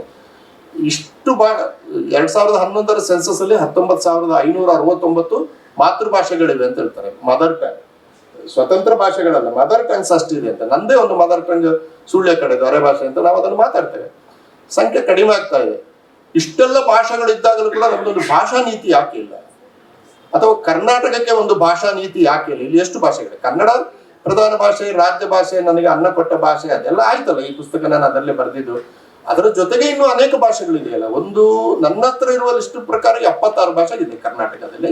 ನನ್ನ ಗೆಳೆಯ ಬಸವರಾಜ ಕೋಡುಗುಂಟಿ ಅಂತ ಸೆಂಟ್ರಲ್ ಯೂನಿವರ್ಸಿಟಿಯಲ್ಲಿ ಕೆಲಸ ಮಾಡ್ತಿದ್ದಾರೆ. ಅವರ ಹತ್ರ 136 ಭಾಷೆಯ ಪಟ್ಟಿ ಇದೆ. ಇನ್ನು ಜಾಸ್ತಿನೇ ಇರ್ಬೋದು. ಇಷ್ಟೊಂದು ಭಾಷೆಗಳ ಸಂರಕ್ಷಣೆಯ ಹೊಣೆಗಾರಿಕೆ ಯಾರಿಗೆ? ಇದರ ಬಗ್ಗೆ ನಾವು ಸ್ವಲ್ಪ ಆದ್ರೂ ಯೋಚನೆ ಮಾಡಬೇಕಾ ಬೇಡವೋ ಎಂಬ ಕುರಿತು ನಾನು ತುಂಬಾ ಶ್ರಮ ವಹಿಸಿ ಮಾಹಿತಿಗಳನ್ನ ಸಂಗ್ರಹಿಸಿ RTI ಹಾಕಿ ಎಲ್ಲ ಸಂಗ್ರಹಿಸಿ ಬರೆದಿದ್ದೇನೆ. RTIನ ಬೆನ್ನು ಮುರಿಯಲಾಗಿದೆ. ಈಗ ಒಂದೇ ಉತ್ತರ ಬರುದು, this is not coming under RTI ಅಂತ. ಏನ್ ಮಾಡ್ತೀರಾ? ಮೊದಲು ಆಸ್ಕರ್ ಫರ್ನಾಂಡಿಸ್ ಅವರು ಸ್ಟ್ಯಾಟಿಸ್ಟಿಕ್ಸ್ ಮಿನಿಸ್ಟ್ರಿಯ ಮಂತ್ರಿ ಆಗಿದ್ರು.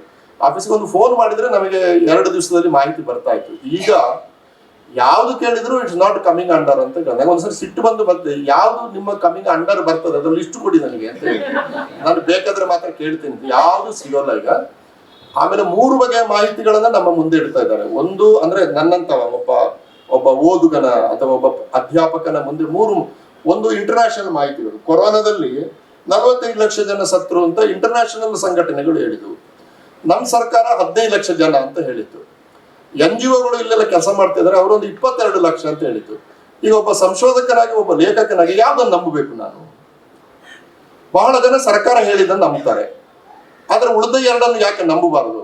ಇದು ನೋಡಿ, ಈಗ ಕೃಷಿಯ ಬಗ್ಗೆ ಮಾತು ಬಂತು ಇಲ್ಲಿ. ಸ್ವಾಮಿನಾಥನ್ ಆಯೋಗ 2004, 2005, 2006 5 ರಿಪೋರ್ಟ್ ಕೊಟ್ಟಿದೆ.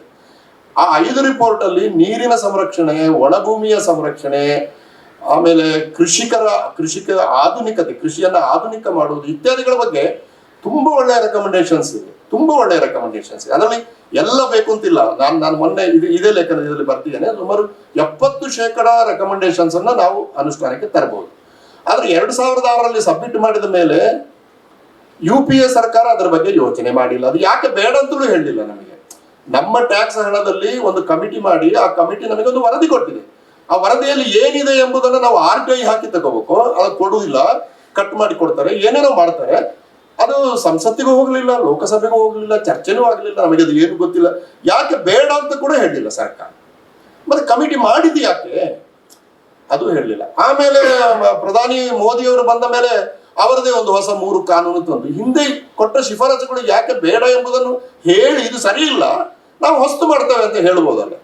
ನೋಡಿ, ರೈತ ಹೋರಾಟದಲ್ಲಿ ನಾನು ಪಾಲ್ಗೊಂಡಿದ್ದೇನೆ. ರೈತ ಹೋರಾಟದವರು ಕೇಳುವ ಪ್ರಶ್ನೆ, ಸ್ವಾಮಿನಾಥನ್ ಆಯೋಗ ಶಿಫಾರಸು ಮಾಡಿ, ನಿಮ್ಮ 3 ಬೇಡ, ಯಾಕೆ ಬೇಡ ಎಂಬುದಕ್ಕೆ ಅವರು 1 ಗಂಟೆ ಬೇಕಾದ್ರೆ ಮಾತಾಡ್ತಿದ್ರು. ನೀವು ಒಂದು ಫೋನ್ ಮಾಡಿದ್ರೆ ನಾಳೆ ಬೇಕಾದ್ರೆ ರೈತ ನಾಯಕರು ಬಂದು ಇಲ್ಲಿ ಮಾತಾಡ್ತಾರೆ, ನಿಮ್ಮ ಹತ್ರ ನಿಮಗೆ ಇಂಟ್ರೆಸ್ಟ್ ಇದ್ರೆ ಮಾತಾಡ್ತಾರೆ. ಕರ್ನಾಟಕದ ಅನೇಕ ರೈತ ಸಂಘಟನೆಗಳು, ನಮ್ಮ ನವೀನ್ ಎಲ್ಲ ಇಲ್ಲೇ ಇದ್ದಾರೆ, ಅವರೆಲ್ಲ ಕರೆಸಿ ಮಾತಾಡ್ಸಿದ್ದಾರೆ ಅವರನ್ನ. ಹಾಗಾದ್ರೆ ಇದು ಕಳವಳಕ್ಕೆ ಕಾರಣ. ಅಂದ್ರೆ ಯಾವುದು ಬೇಕು ಮತ್ತು ಯಾವುದು ಬೇಡ ಎಂಬುದನ್ನ ಯಾರು ನಿರ್ಧರಿಸ್ತಾರೆ, ಯಾಕೆ ನಿರ್ಧರಿಸ್ತಾರೆ ಎಂಬುದೇ ನಮಗೆ ಸ್ಪಷ್ಟ ಇಲ್ಲ. ಹೀಗಾಗಿ ಇದರ ಕುರಿತು ಕೆಲವು ಲೇಖನಗಳಿದೆ. ಆಮೇಲೆ ಸಾಹಿತ್ಯಕ್ಕೆ ಸಂಬಂಧಪಟ್ಟ ಹಾಗೆ ಕೆಲವರು ಹೇಳಿದ್ರು ಇದರಲ್ಲಿ ಬೇಡ ಇದು ಅಂತ, ಬಟ್ ನಾನು ಉದ್ದೇಶಪೂರ್ವಕವಾಗಿ ಸೇರಿಸಿದ್ದೇನೆ. ಯಾಕೆಂತಂದ್ರೆ ಈಗ 1992ರ ಅನಂತರ 2 ಘಟನೆಗಳು ನಡೆಯಿತು ನಮ್ಮಲ್ಲಿ. ಒಂದು, ಭಾರತದ ಮಾರುಕಟ್ಟೆಯನ್ನ ಡಾಕ್ಟರ್ ಮನಮೋಹನ್ ಸಿಂಗ್ ಮತ್ತು ನರಸಿಂಹರಾವ್ ಸೇರಿ ಜಗತ್ತಿಗೆ ಓಪನ್ ಮಾಡಿದ್ರು. ನಾವು ಸರಳವಾಗಿ ಅದನ್ನು ಜಾಗತೀಕರಣ ಪ್ರಕ್ರಿಯೆ ಅಂತ ಹೇಳ್ತೇವೆ. ಒಂದು, ಈ ಜಾಗತೀಕರಣ ಪ್ರಕ್ರಿಯೆ ಎಂಬುದು ಮೂಲತಃ ಆರ್ಥಿಕ ಪ್ರಕ್ರಿಯೆಯಾಗಿದ್ರು ಕೂಡ ಅದು ಸಾಂಸ್ಕೃತಿಕ ಪರಿಣಾಮಗಳನ್ನ ಬೀರಿದೆ, ಅದು ನಮಗೆ ಗೊತ್ತಿದೆ. ಅದು ಒಂದು.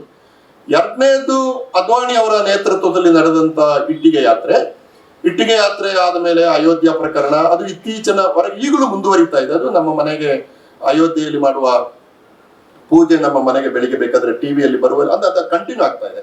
90ರ ದಶಕದಲ್ಲಿ ಆರಂಭವಾದ ಈಗಲೂ ಕೂಡ ಕಂಟಿನ್ಯೂ ಆಗ್ತಾ ಇದೆ. ಅಂದ್ರೆ ಸುಮಾರು 30 ವರ್ಷ ಆದ ಮೇಲೆ ಕೂಡ ಕಂಟಿನ್ಯೂ ಆಗ್ತಾ ಇದೆ.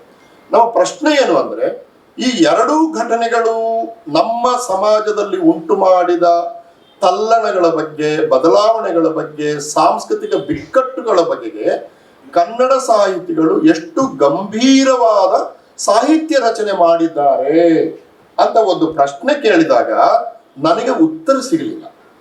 ಯಾರಾದ್ರೂ ಗೊತ್ತಿದ್ದವ್ರು ಆಮೇಲೆ ಹೇಳುವ, ಅಂದ್ರೆ ಫೇಸ್ಬುಕ್ ಅಲ್ಲಿ 4 ಸಾಲು ಬರೆಯುವುದು, ಪದ್ಯ 1, 2, 3 ಬರೆಯುವುದು, ನಾನು ಅದನ್ನ ಹೇಳ್ತಾ ಇಲ್ಲ. ಕುವೆಂಪು ಇಡೀ ತಲ್ಲಣವನ್ನ 2 ಕಾದಂಬರಿಗಳಲ್ಲಿ ಹಿಡಿದ ಹಾಗೆ, ಅಥವಾ ಶಿವರಾಮ ಕಾರಂತರು ಅವರ ಕಾದಂಬರಿಗಳನ್ನ ಹಿಡಿದ ಹಾಗೆ, ಈ 90ರ ನಂತರ ಕಳೆದ 30 ವರ್ಷದಲ್ಲಿ ನಡೆದ ಘಟನೆಗಳಿಗೆ ಕನ್ನಡ ಸಾಹಿತ್ಯಗಳು ಹೆಂಗೆ ಪ್ರತಿಕ್ರಿಯಿಸಿದ್ದಾರೆ, ಎಷ್ಟು ಗಂಭೀರವಾಗಿ ಪ್ರತಿಕ್ರಿಯಿಸಿದ್ದಾರೆ. ಕೊರೋನಾದಲ್ಲಿ ಎಷ್ಟು ಲಕ್ಷ ಜನ ಸತ್ತರು. ನಾನು ಡೆಲ್ಲಿಯಲ್ಲಿ ಎಷ್ಟು ಹೆಣ ನೋಡಿದೆ ಅಂದ್ರೆ ಬಾಗಿಲು ಹಾಕಿ ಮನೆಗೆ ಕೂತ್ಕೋಬೇಕಾಯ್ತು. ನನ್ನ ಗೆಳೆಯನ ಹೆಂಡತಿ ತಾಯಿ ತೀರಿ ಹೋದ್ರು. ಹೆಣವನ್ನ ತಗೊಂಡೋದ್ರೆ 400 ಹೆಣ ಕ್ಯೂ ಅಲ್ಲಿ ಯಮುನಾ ಘಾಟಲ್ಲಿ. ಅವರು ನಮ್ಮ ನೋಡಿ ಒಂದು ಟೋಕನ್ ಕೊಟ್ಟರು, ಟೋಕನ್ ಇಟ್ಕೊಳ್ಳಿ ಸರ್, ನಿಮ್ಮ ಸರದಿ ಬಂದಾಗ ಫೋನ್ ಮಾಡ್ತೇವೆ ನಾವು, ಆಮೇಲೆ ನೀವು ಬನ್ನಿ ಅಂತ. ಅಲ್ಲಿಂದ ಮುಂದೆ 200 ಹೆಣ ಇದಾವೆ. ಆ ಹೆಣ ಸುಡುವಷ್ಟರಲ್ಲಿ ಎಲ್ಲಿ ಹೆಣ ಇಟ್ಕೊಂಡು ಕಾಯೋದು? ಗಾದೆ ಇದೆಯಲ್ಲ, ಹೆಣ ಕಾದಂಗೆ ಕಾದಿವಿ ಅಂತ. ನಾವು ಹೆಣ ಕಾದಂಗೆ ಕಾದಿವಿ ನಾವು. ಆಮೇಲೆ ಇದು ಬೇಡ, ಇನ್ನೇನ್ ಮಾಡುದು, ಮನೆಗೆ ಹೋಗೋಣ ಅಂತ ಬಂದ್ವಿ. ಎಷ್ಟೋ ಮರು ದಿವಸ 11 ಗಂಟೆಗೆ ಬರ್ತೇವೆ ಸರ್, ಆಗ ಆಪ ಆ ಸಕ್ತಾ ನೈ ಬೈ ಆಪ್ ಕರೆದು ಪುನಃ ಯಾರು ಹೋಗ್ತಾರೆ ಅಲ್ಲಿ ಯಮುನಾ ಘಾಟಿಗೆ. ಇದು ಇದು ಇದು ಕಂಡಿದ್ವಿ ನಾವು. ದೊಡ್ಡ ಪ್ರಯಾಣ ಪ್ರಧಾನಮಂತ್ರಿಗಳು ಇದ್ದಕ್ಕಿದ್ದ ಹಾಗೆ ರಾತ್ರಿ ಅನೌನ್ಸ್ ಮಾಡಿದ್ರು. ಕೋಟ್ಯಾಂತರ ಜನ ಸಾವಿರಾರು ಕಿಲೋಮೀಟರ್ಗಳನ್ನ ನಡೆದ್ರು, ಬೀದಿಗಳಲ್ಲಿ ನಡೆದ್ರು. ನಾನು ಒಂದು ಫೋಟೋ ಹಾಕಿದೆ ಫೇಸ್ಬುಕ್ ಅಲ್ಲಿ. ಒಬ್ಬ ಕೂಲಿಗಾರ ನಮ್ಮ ಮನೆ ಹತ್ರ ಕೆಲಸ ಮಾಡ್ತಾ ಇದ್ದ. ಅವನು ಮರು ದಿವಸ 3 ದಿವಸ ಇದ್ದ, ಅವನು ಅದ ಮೇಲೆ ಕೆಲಸ ಸಿಗ್ಲಿಲ್ಲ. ಆಮೇಲೆ ಅವನೊಂದು ಸೈಕಲ್ನ ಹಿಂದ್ಗಡೆ ಕನ್ನಡಕ್ಕೆ ಹಾಕಿದ ಅವನ ತಾಯಿಯನ್ನ ಕೂರಿಸಿದ. ಅವನ ತಾಯಿಯ ಕೈಯಲ್ಲಿ 2 ಚಪ್ಪಲ್. ಆಮೇಲೆ ಮಗು ಒಂದು ಎದುರು ಕಡೆ ಕೂರಿಸಿಕೊಂಡು ನಾನು ಹೇಳಿದೆ, ಭಯ್ಯ ಕಹಾ ಜಾ ರಹಾ ಹೈ? ಸರ್ ಜೈಪುರ್ ಜಾ ರಹಾ ಹೂಂ. ನೋಡಿ, ಒಂದು ಅದು ಐ ಕಾಂಟ್ ಇಮ್ಯಾಜಿನ್. ನನಗೆ ಅದನ್ನ ಭಾಷೆಯಲ್ಲಿ ಹೇಳಕ್ ಬರಲ್ಲ ನನಗೆ. ಅದು ನಾನು 40 ವರ್ಷ ಕನ್ನಡ ಪಾಠ ಮಾಡಿದ್ರು ಕೂಡ ಅವ್ರು ಹೇಳಿದನ್ನ ನನಗೆ ಭಾಷೆಯಲ್ಲಿ ಹೇಳಕ್ ಬರ್ತಾ ಇಲ್ಲ. ಯಾಕೆ ಸಾಹಿತ್ಯ ನೋಡಿ, ಅದಕ್ಕೆ ಫೋಟೋ, ನಿನ್ನೆ ಸಿನಿಮಾ ನೀವು ನೋಡಿರ್ಬೋದು. ಫೋಟೋ ನನಗೆ ಯಾಕೆ ಇಷ್ಟ ಆಯ್ತು ಅಂತಂದ್ರೆ, ರಾಯಚೂರಿನ ಒಬ್ಬ ಹುಡುಗ ಈ ಉತ್ತರ ಕರ್ನಾಟಕದವರಿಗೆ ವಿಧಾನಸೌಧದ ಎದುರು ನಿಂತು ಫೋಟೋ ತೆಗೆಸ್ಕೊಳ್ಬೇಕು ಅಂತ ಅದು ಪವರ್ ಸೆಂಟರ್ ನೋಡಿ, ಉತ್ತರ ಕರ್ನಾಟಕಕ್ಕೆ ದೂರದ ಪವರ್ ಸೆಂಟರ್, ಬೆಂಗಳೂರಿನವರಿಗೆ ಹತ್ತಿರ. ಅವನು ಫೋಟೋ ತೆಗೆಸ್ಕೊಳ್ಬೇಕು ಅಂತ ಅಮ್ಮನಿಗೆ ಹೇಳ್ತಾನೆ. ಅಪ್ಪ ಬೆಂಗಳೂರಲ್ಲಿ ಕೂಲಿ ಕೆಲಸ ಮಾಡ್ತಾ ಇರ್ತಾನೆ, ಅಮ್ಮ ಹೆಂಗೋ ಮಾಡಿ ಕಳಿಸ್ತಾರೆ. ಕೂಲಿ ಕೆಲಸ ಮಗ ಬಂದ, ನಾಳೆ ವಿಧಾನಸೌಧಕ್ಕೆ ಹೋಗಿ ನಾವು ಫೋಟೋ ತೆಗೆಯುವ ತಯಾರು ಮಾಡ್ತಾನೆ. ಅಪ್ಪನಿಗೂ ಖುಷಿ. ಮತ್ತೆ ರಾತ್ರಿ ಲಾಕ್ಡೌನ್ ಅನೌನ್ಸ್ ಆಗ್ತದೆ. ಇವ ಸೀರಿಯಸ್ ಆಗಿ ತಗೊಳ್ಳಲ್ಲ. ಏನು ಒಂದು ಫೋಟೋ ತೆಗೆಸ್ಕೊಂಡು ಬರುತ್ತಾನೆ, ಇಲ್ಲಿ ಹೋಗಿದ್ದ ಮರು ದಿವಸ 8 ಗಂಟೆಗೆ ಹೋಗ್ತಾನೆ, ಪೊಲೀಸರು ಓಡಿಸ್ತಾರೆ ಅಂತ. ಆ ಮಗುನ ಮುಖ ನೋಡು, ಅವ್ರು ಒಂದೇ ಆಸೆ, ಒಂದು ಫೋಟೋ ತೆಗೆಸ್ಕೊಂಡು ಅಷ್ಟೇ, ಸಿಂಪಲ್, ವೆರಿ ಸಿಂಪಲ್. ಸಾಯ್ಲಿಲ್ಲ. ಆಮೇಲೆ ನಾವು ಹೇಳುವ ದೊಡ್ಡ ದೊಡ್ಡ ಘಟಾನುಘಟಿಗಳು, ಯುದ್ಧಗಳು, ಪ್ಯಾಲೆಸ್ಟೀನ್, ಯುಕ್ರೇನ್ ಎಂಥದಿಲ್ಲ, ಫೋಟೋ ತೆಗೆಸಿಕೊಳ್ಳಿಕ್ಕಾಗಿ. ಆಮೇಲೆ ಇನ್ನು ಅವನಿಗೆ ಊಟ ಇಲ್ಲ, ಹೋಗೋಣ ಮಗ ಊರಿಗೆ ಹೋಗೋಣ ಅಂತೇಳಿ ಇಬ್ಬರು ಹೋಗ್ತಾರೆ. ಆ ಬೆಂಗಳೂರಿನಿಂದ ರಾಯಚೂರಿನ ಹೊರಗಿನ ನಡುವಿನ 300 ಕಿಲೋಮೀಟರ್ಗಳ ದಾರಿಯ ಪಯಣವನ್ನ ಆ ಸಿನಿಮಾ ಹಿಡಿದದ್ದು. ಫೋಟೋ ಸಿನಿಮಾ ದಯವಿಟ್ಟು ನೋಡಿ, ಉತ್ಸವ ಗೋನಾವರ ಡೆಲ್ಲಿಯ ಹ್ಯಾಬಿಟಾಟ್ ಫೆಸ್ಟಿವಲ್ ನಲ್ಲಿ ಅದರ ಶೋ ಆಗಿ ಆ ಸಿನಿಮಾ ಮುಗಿದಾಗ ಸ್ಟೇಜ್ ಜನ ಇದ್ರಲ್ಲ ಎಲ್ಲ ಮೌನವಾಗಿ ನಿಂತು, ಚಪ್ಪಾಳೆ ಸಹ ಹೊಡಿಲಿಲ್ಲ, ನೋಬಡಿ ಕ್ಲಾಪ್.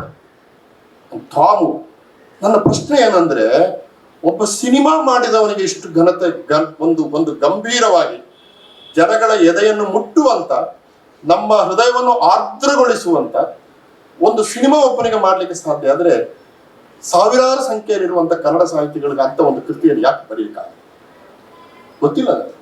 ಒಂದು ಪ್ರಶ್ನೆ ಅಷ್ಟೇ ನನ್ನ ಮುಂದೆ.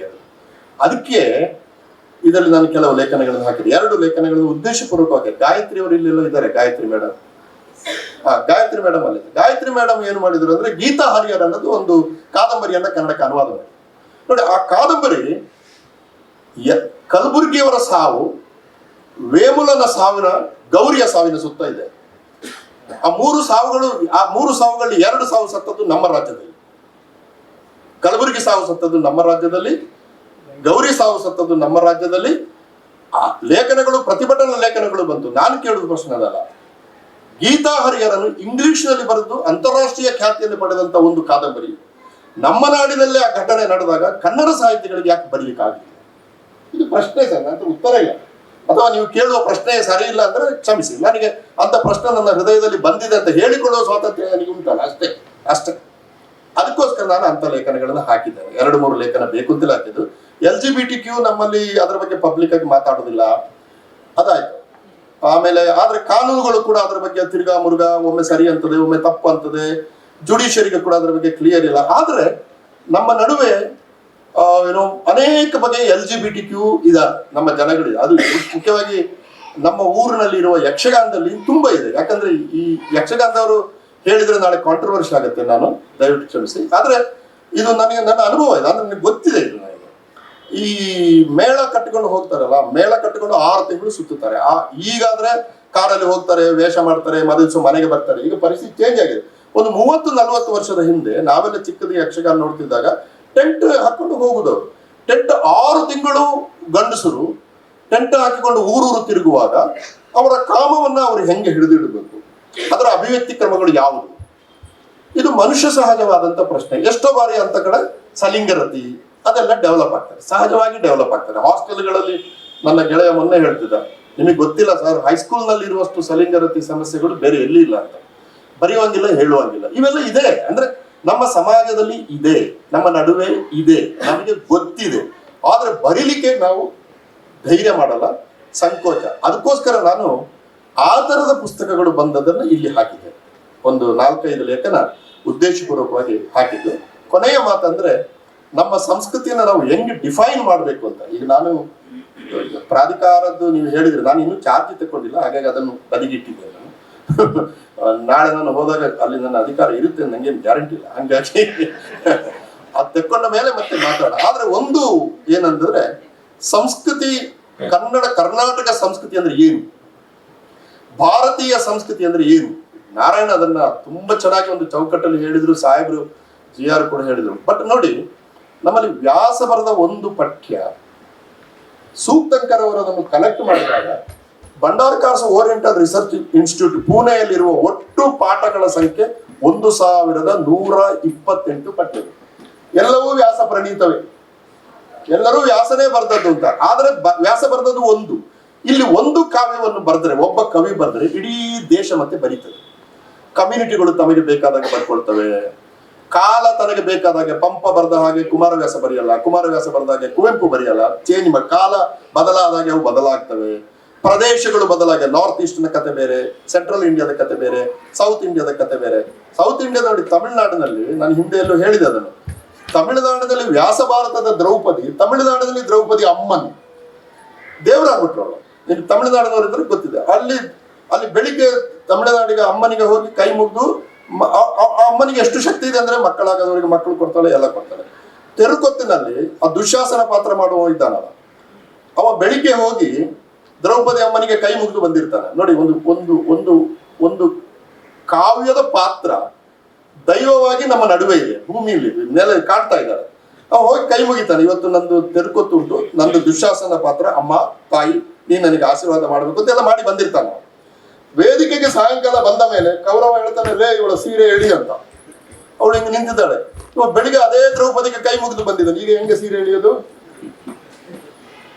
ಅವ ಏನ್ ಹೇಳ್ತಾನೆ ಗೊತ್ತಾ, ನಾನು ಇದನ್ನು ಮದುರೆಯಲ್ಲಿ ನೋಡಿದ್ದೇನೆ. ಲವಕ್ಕಂತ ದ್ರೌಪದಿಯ ಕಾಲಿಗೆ ಬೀಳ್ತಾನೆ ಸ್ಟೇಜಿಯಲ್ಲಿ ಬಿದ್ದು, ಅಮ್ಮ ತಾಯಿ ನಾನು ನಿನ್ನ ಸೀರೆ ಎಳಿಬಾರದು, ನೀನು ನಮ್ಮ ದೈವ ರಕ್ಷಕಿ, ನೀನು ನಮ್ಮ ಆರೋಗ್ಯ ಊರಿಗೆಲ್ಲ ಕಾಪಾಡ, ಆದ್ರೆ ನಾನೊಬ್ಬ ನಟ, ಇದನ್ನು ಮಾಡದೇ ಇದ್ರೆ ತಪ್ಪಾಗ್ತದೆ ಅಂತ ಹೇಳಿ ಅವಳ ಕ್ಷಮೆ ಕೇಳಿ ಈಚೆ ಬಂದು ಎನ್ನಡಿ ಅಂತ ಶುರು ಮಾಡ್ತಾರೆ. ನಿಮಗೆ ಒಂದೇ ಪ್ರಶ್ನೆ, ವ್ಯಾಸ ಎಂದಾದರೂ ತನ್ನ ಕಾವ್ಯದ ದುಶ್ಯಾಸನ ದ್ರೌಪದಿಯ ಕಾಲಿಗೆ ಬಿದ್ದ ಅನ್ನುವಂತ ಕನಸು ಕಂಡಿರುವುದ? ಭಾರತ ಅದನ್ನು ನಿಜ ಮಾಡಿದೆ, ಈಗಲೂ ಇದೆ ಅದು. ಇದು ಭಾರತ. 300 ರಾಮಾಯಣಗಳು ಪಠ್ಯವನ್ನ ಡೆಲ್ಲಿ ಯೂನಿವರ್ಸಿಟಿಗೆ ಇಟ್ಟಾಗ ಡೆಲ್ಲಿ ಯೂನಿವರ್ಸಿಟಿಯ ABVP ಹುಡುಗರು ಅದ್ರ ಪಠ್ಯ ಇಡಬಾರದು ಅಂತ ಅದನ್ನು ತೆಗೆಸಿದ್ರು ಸರ್. ಅದು ತೆಗೆಸೇ ಬಿಟ್ಟಿರೋದು. ನಮ್ಮಲ್ಲಿ 300 ರಾಮಾಯಣ, 3000 ರಾಮಾಯಣ ಇದೆ. ನನ್ನ ಅಮ್ಮನ ಹತ್ರ ತುಳು ರಾಮಾಯಣ ಇದೆ ನಮ್ಮಲ್ಲಿ. ನನ್ನ ಅಮ್ಮ ಒಂದು ಕಥೆ ಹೇಳ್ತಾ ಇದ್ಲು, ದಲಿತರ ರಾಮಾಯಣಗಳು ಬಹಳ ಬ್ಯೂಟಿಫುಲ್ ಆಗಿದೆ. ದಲಿತರ ರಾಮಾಯಣದಲ್ಲಿ ಹೆಚ್ಚಿನ ದಲಿತರ ರಾಮಾಯಣದಲ್ಲಿ ಸೀತೆಯನ್ನು ಮದುವೆ ಆಗುವುದು ಲಕ್ಷ್ಮಣ, ಆಮೇಲೆ ಅವ ಅಣ್ಣನಿಗೆ ಕೊಡ್ತಾನೆ, ಅದು ಬೇರೆ. ಅಲ್ಲಿ ಶಿವಧನಸ್ಸನ್ನು ಎತ್ತುವುದಿಲ್ಲ. ಆ ಜನಕ ಮಹರ್ಷಿಯ ಮನೆ ಎದುರು ಒಂದು ಮರ ಇರ್ತದೆ, ಆ ಮರದಲ್ಲಿ ಒಂದು ಕಾಗ ಇರ್ತದೆ, ಅದು ಕಾ ಕಾ ಕಾ ಅಂತ ಕೂಗ್ತಾ ಇರ್ತದೆ. ಜನಕ ಹೇಳ್ತಾನೆ, ಇದನ್ನು ಯಾರು ಕೊಂದು ಹಾಕಿದ್ರೆ ನಾನು ಅವಳಿಗೆ ಮಗಳನ್ನು ಕೊಡ್ತೇನೆ. ಮಗಳನ್ನು ಕೊಡೋದು ಎಷ್ಟು ಸುಲಭ ನೋಡಿ. ಹಾಗೆ ಲಕ್ಷ್ಮಣ ಬರ್ತಾನೆ, ಹೊಡೆದಾಗ್ತಾನೆ, ಮದುವೆ ಆಗೋ, ನನ್ನ ಅಣ್ಣ ಇದ್ದಾನೆ. ಹೀಗೆ ಇದು ಒಂದು ರಾಮಾಯಣ. ಇದು ನಾವು ಹೇಳ್ತೀವಲ್ಲ, ನಿನ್ನ ರಾಮಾಯಣ ಬೇಡಯ ಅಂತ. ಇದು 100 ರಾಮಾಯಣ.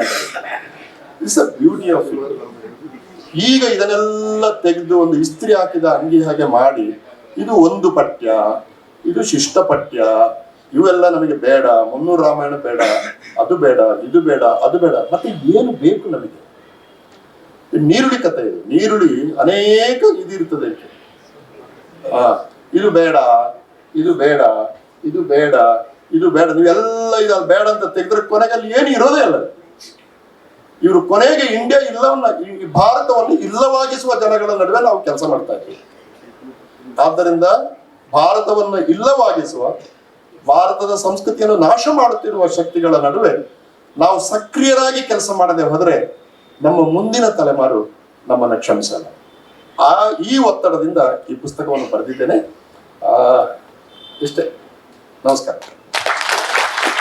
ಅವರು ಇವತ್ತು ವರ್ತಮಾನ ಭಾರತ ಬರೆದಿದ್ದಾರೆ, ಆದ್ರೆ ನಾನು ನೋಡ್ತಾ ಬಂದಿರುವಂತದ್ದು ವ್ಯಾಸ ಭಾರತದ ಟೀಚ್ ಮಾಡ್ತಾ ಇರುವ ಒಂದು ಹೊತ್ತಿನಲ್ಲಿ ನಾವು ಕೊಲೀಗ್ಗಳು ಕೂಡ ಹೋದ್ವು ಒಂದು ಸಮಯದಲ್ಲಿ. ಹಾಗೇನೆ ನಾರಾಯಣ್ ಸರ್ ಅವರು ಏನ್ ಹೇಳಿದ್ರು, ನಾನು ಏಕಲವ್ಯನ ತರ ಅಂತ ಹೇಳಿದ್ರು. ನಾನು ಕೂಡ ಅದೇ ರೀತಿಯಾಗಿ ಸರ್ಗೆ ನಾನು ಇದುವರೆಗೂ ನಾನು ಹೇಳಿಲ್ಲ ನಾನು ಹೇಗೆ ನಿಮ್ಮ ಶಿಷ್ಯ ಆದೆ ಅಂತ. ಎಲ್ಲರೂ ನಮ್ಮನ್ನು ಹೇಳ್ತಾರೆ, ನೀವು ಬಹಳ ಸೂಪರ್ ಗುರು ಶಿಷ್ಯ ಜೋಡಿ ಅಂತ. ಶಿಷ್ಯ ಹೇಗೆ ಆದೆ ಅಂತ ಮಾತ್ರ ಯಾರಿಗೂ ನಾನು ಹೇಳಿಲ್ಲ.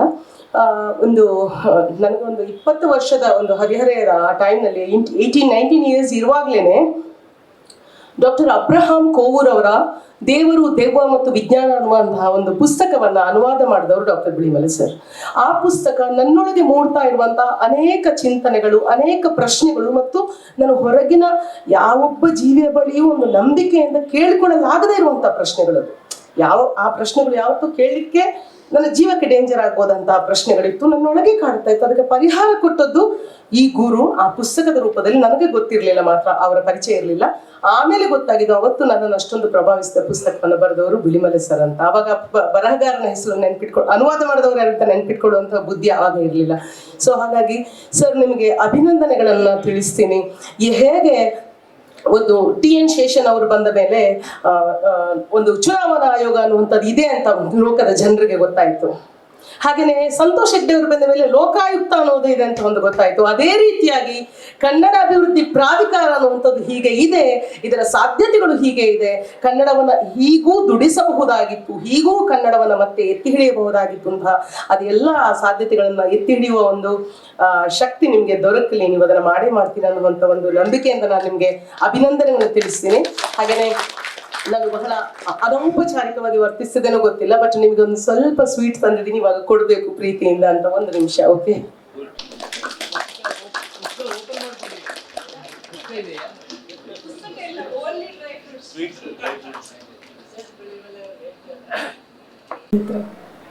ವೇದಿಕೆ ಮೇಲಿರುವ ಎಲ್ಲ ಗಣ್ಯರೇ, ಇಷ್ಟು ಹೊತ್ತಾದ್ಮೇಲೆ ಏನು ಅಧ್ಯಕ್ಷ ಭಾಷಣದ ಅಗತ್ಯ ಇಲ್ಲ ಅಂತ ನನಗೆ ಗೊತ್ತು. ಆದರೆ ಒಂದೆರಡು ಔಪಚಾರಿಕವಾದ ಮಾತುಗಳು ಹೇಳಬೇಕಾದ ಕರ್ತವ್ಯ ಅಷ್ಟೆ. ಏನು ಇವತ್ತು ಚರ್ಚೆ ಆಯಿತೋ ಅದೇ ಅಧ್ಯಕ್ಷ ಭಾಷಣ ಅಂತ ಅಂದ್ಕೊಳ್ಳಿ.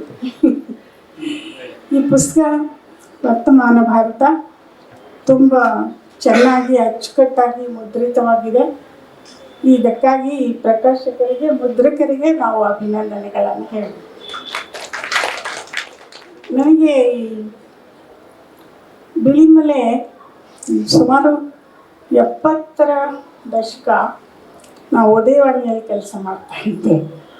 ಆ ದಿನಗಳಲ್ಲಿ ಇಲ್ಲಿ ಬೊಳುವಾರ್ ಕೂತಿದ್ದಾರೆ, ರಥಬೀದಿ ಗೆಳೆಯರು ಮತ್ತು ಬೊಳುವಾರ್ ಮೊದಲಾದವರು ಸೇರಿ ಒಂದು ಸೆಮಿನಾರ್ ಇಟ್ಕೊಳ್ತಾರೆ ರಂಗಭೂಮಿ ಬಗ್ಗೆ. ನಾನು ಆ ಸೆಮಿನಾರ್ನಲ್ಲಿ ಒಬ್ಬಳು ಭಾಷಣಕಾರ್ತಿ. ನಾನು ಮಾತಾಡುವಾಗ ಹೇಳಿದ್ದು ಯಾವುದೋ ಒಂದು ಮಾತಿಗೆ ಆಡಿಯನ್ಸಲ್ಲಿದ್ದು ಒಬ್ಬ ಹುಡುಗ ಎದ್ದು ಪ್ರೊಟೆಸ್ಟ್.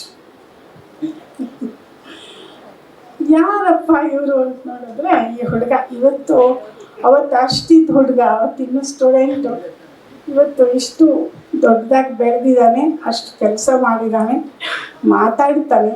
ಇದು ನನಗೆ ತುಂಬ ಸಂತೋಷ ಕೊಟ್ಟಿದೆ. ಅವತ್ತಿಂದ ಇವತ್ತಿನವರೆಗೆ ಆತ ಮಾಡಿದ ಎಲ್ಲ ಕೆಲಸಗಳನ್ನು ಗಮನಿಸ್ತಾ ಬಂದಿದ್ದೀನಿ. ತುಂಬ ಸಮಾಧಾನ, ತೃಪ್ತಿ ಕೊಟ್ಟಿದೆ.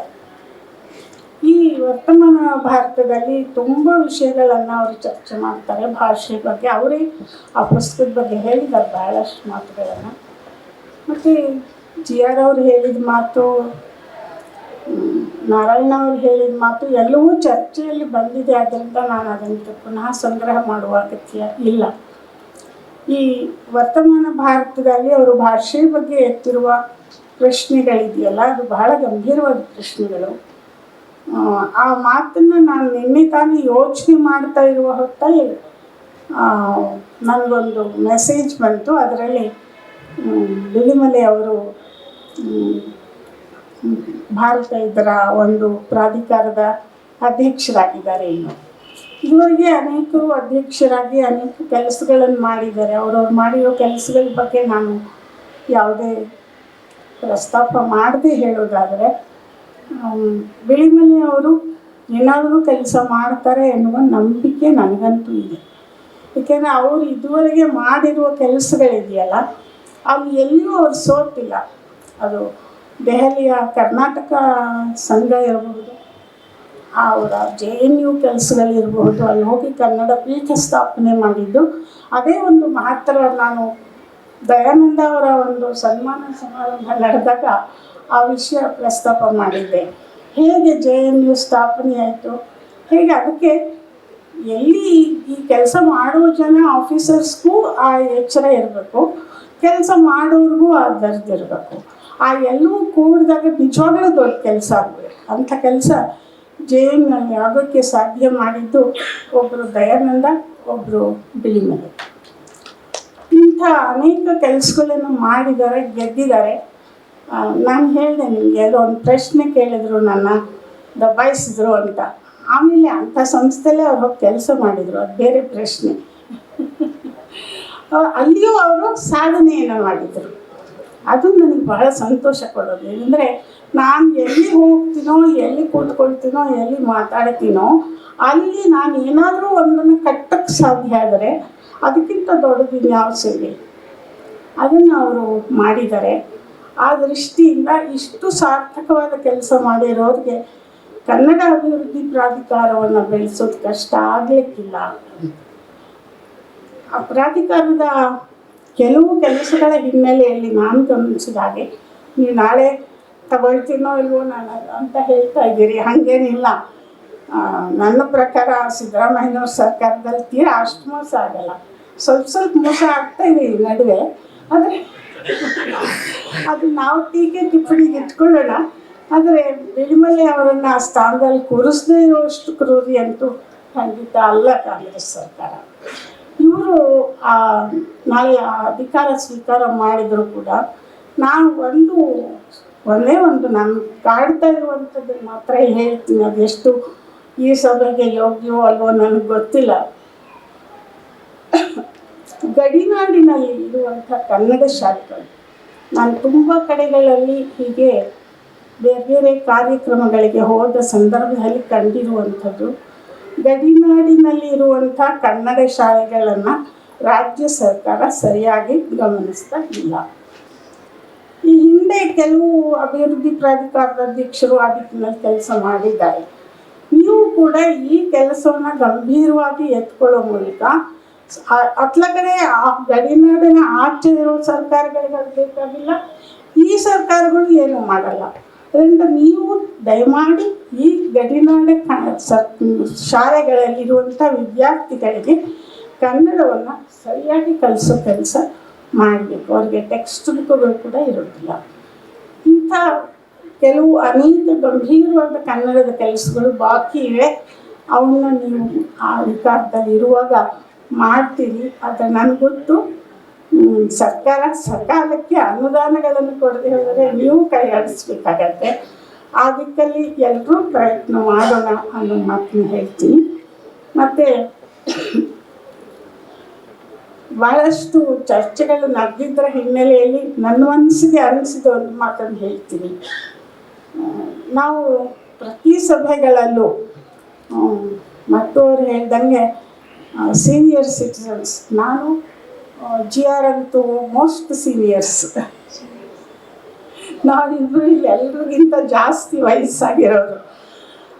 ಆದರೆ ಇಷ್ಟೇ ಹೇಳ್ಬೋದು, ನಾವು ಚಿಕ್ಕ ಹುಡುಗರ ಥರನೇ ಹೋಗಿ ಕೂತ್ಕೋತೀವಿ, ಹೇಳೋ ಮಾತೆಲ್ಲ ಕೇಳ್ತೀವಿ, ನಮ್ಗೆ ಭಾಳ ಇಷ್ಟ, ಕೇಳ್ತೀವಿ. ಯಾರು ಹೋರಾಟ ಕರೆದು ಹೋಗ್ತೀವಿ, ಹೋರಾಟದಲ್ಲೂ ಇರ್ತೀವಿ, ನಮ್ಮ ಕೈಲಾದಷ್ಟು ನಾವು ಮಾಡ್ತೀವಿ. ಇದು ನಾವು ಅವತ್ತು ಮಾಡಿದ್ವಿ, ಇವತ್ತು ಮಾಡ್ತಾ ಇದ್ದೀವಿ. ನಾನು ಇಷ್ಟೇ ನನಗನ್ಸೋದು, ನಾವು ಇನ್ನಷ್ಟು ವಿಸ್ತರಿಸ್ಕೋಬೇಕಾ ನಮ್ಮ ಮಾತುಗಳನ್ನು, ನಮ್ಮ ಅಭಿಪ್ರಾಯಗಳನ್ನು ನಮ್ಮ ಹಾಗೆ ಯೋಚಿಸೋ ಹತ್ತಿರ ಹೇಳೋಕ್ಕಿಂತ ಮಿಗಿಲಾಗಿ ಬೇರೆ ಬೇರೆ ರೀತಿಯಲ್ಲಿ ನಮ್ಮ ಕಾರ್ಯಕ್ರಮಗಳನ್ನು 4 ಜನವಾದರೂ ಒಂದು ಕಡೆ ಸೇರಿ ಇದನ್ನು ಬೇರೆ ರೀತಿಯಲ್ಲಿ ಹರಡಕ್ಕೆ ಸಾಧ್ಯ. ಅವರು 100 ವರ್ಷ ಅವರನ್ನು ಬೆಳೆಯೋಕ್ಕೆ ಬಿಟ್ಬಿಟ್ಟಿದ್ವಿ ನಾವು. 100 ವರ್ಷ ಬೆಳೆದಿದ್ದಾರೆ. ಎಳೆ ಮಕ್ಕಳಿಂದ ವಿಷ ಬೀಜ ಬಿತ್ತುತ್ತಾ ಇರ್ತಾರೆ, ದ್ವೇಷ ಬೀಜ ಬಿತ್ತುತ್ತಾರೆ ಎಳೆ ಮಕ್ಕಳಿಂದ. ನಾವು ಅಂಥ ಯಾವ ಪ್ರಯತ್ನವನ್ನೂ ಮಾಡಿಲ್ಲ. ಇವಾಗಲೂ ಕೂಡ ನಾನು ಭಾಳ ಜನಕ್ಕೆ ಹೇಳ್ತಾ ಇರ್ತೀನಿ, ಶಾಲಾ ಮಕ್ಕಳನ್ನು, ತುಂಬ ಪ್ರಾಥಮಿಕ ಶಾಲಾ ಮಕ್ಕಳನ್ನು ಸೇರಿಸಿ ಏನಾದರೂ ಕಲ್ಚರಲ್ ಕಾರ್ಯಕ್ರಮಗಳನ್ನು ಮಾಡಿ ಅಂತ. ನಾವು ಒಂದಷ್ಟು ಮಡಿಕೇರಿ ಹತ್ರ, ಕೊಡಗಿನ ಹತ್ರ ಒಂದಷ್ಟು ಆದಿವಾಸಿ ಜನರಿಗೆ ಸ್ಕೂಲ್ಗಳನ್ನು ನಡೆಸ್ತಾ ಇದ್ವಿ ನಾವು ಕೆಲವರೆಲ್ಲ ಸೇರಿಕೊಂಡು. ಅಲ್ಲಿ ಇವಾಗ ಹಾಗೆ ವರ್ಕ್ಶಾಪ್ಗಳನ್ನು ಮಾಡಿಸ್ತೀವಿ ಮಕ್ಕಳಿಗೆ. ನಾಟಕಗಳು ಅದು ಇಲ್ಲದೆ ಹೋದರೆ ಬೇರೆ ಅರ್ಥದಲ್ಲಿ ಅವರು ವನವಾಸಿ ಅನ್ನುವ ಒಂದು ಸಂಸ್ಥೆಯನ್ನು ಕಟ್ಕೊಂಡು ಅವರು ಸಂಪೂರ್ಣವಾಗಿ ಧಾರ್ಮಿಕ ಸಂಗತಿಗಳನ್ನು ಹೇಳ್ತಾ ಹೋಗ್ತಾರೆ. ಅವ್ರು ಮಕ್ಕಳಿನಿಂದಲೇ ಶುರು ಮಾಡ್ತಾರೆ. ಆದ್ದರಿಂದ ಅದು ಬೇರೆ ಬಿಟ್ಟಿರುತ್ತೆ. ತುಂಬ ಸುಲಭವಾಗಿ ಅದನ್ನು ಬಿಟ್ಟು ಹೊರಗೆ ಬರೋಕ್ಕಾಗಲ್ಲ.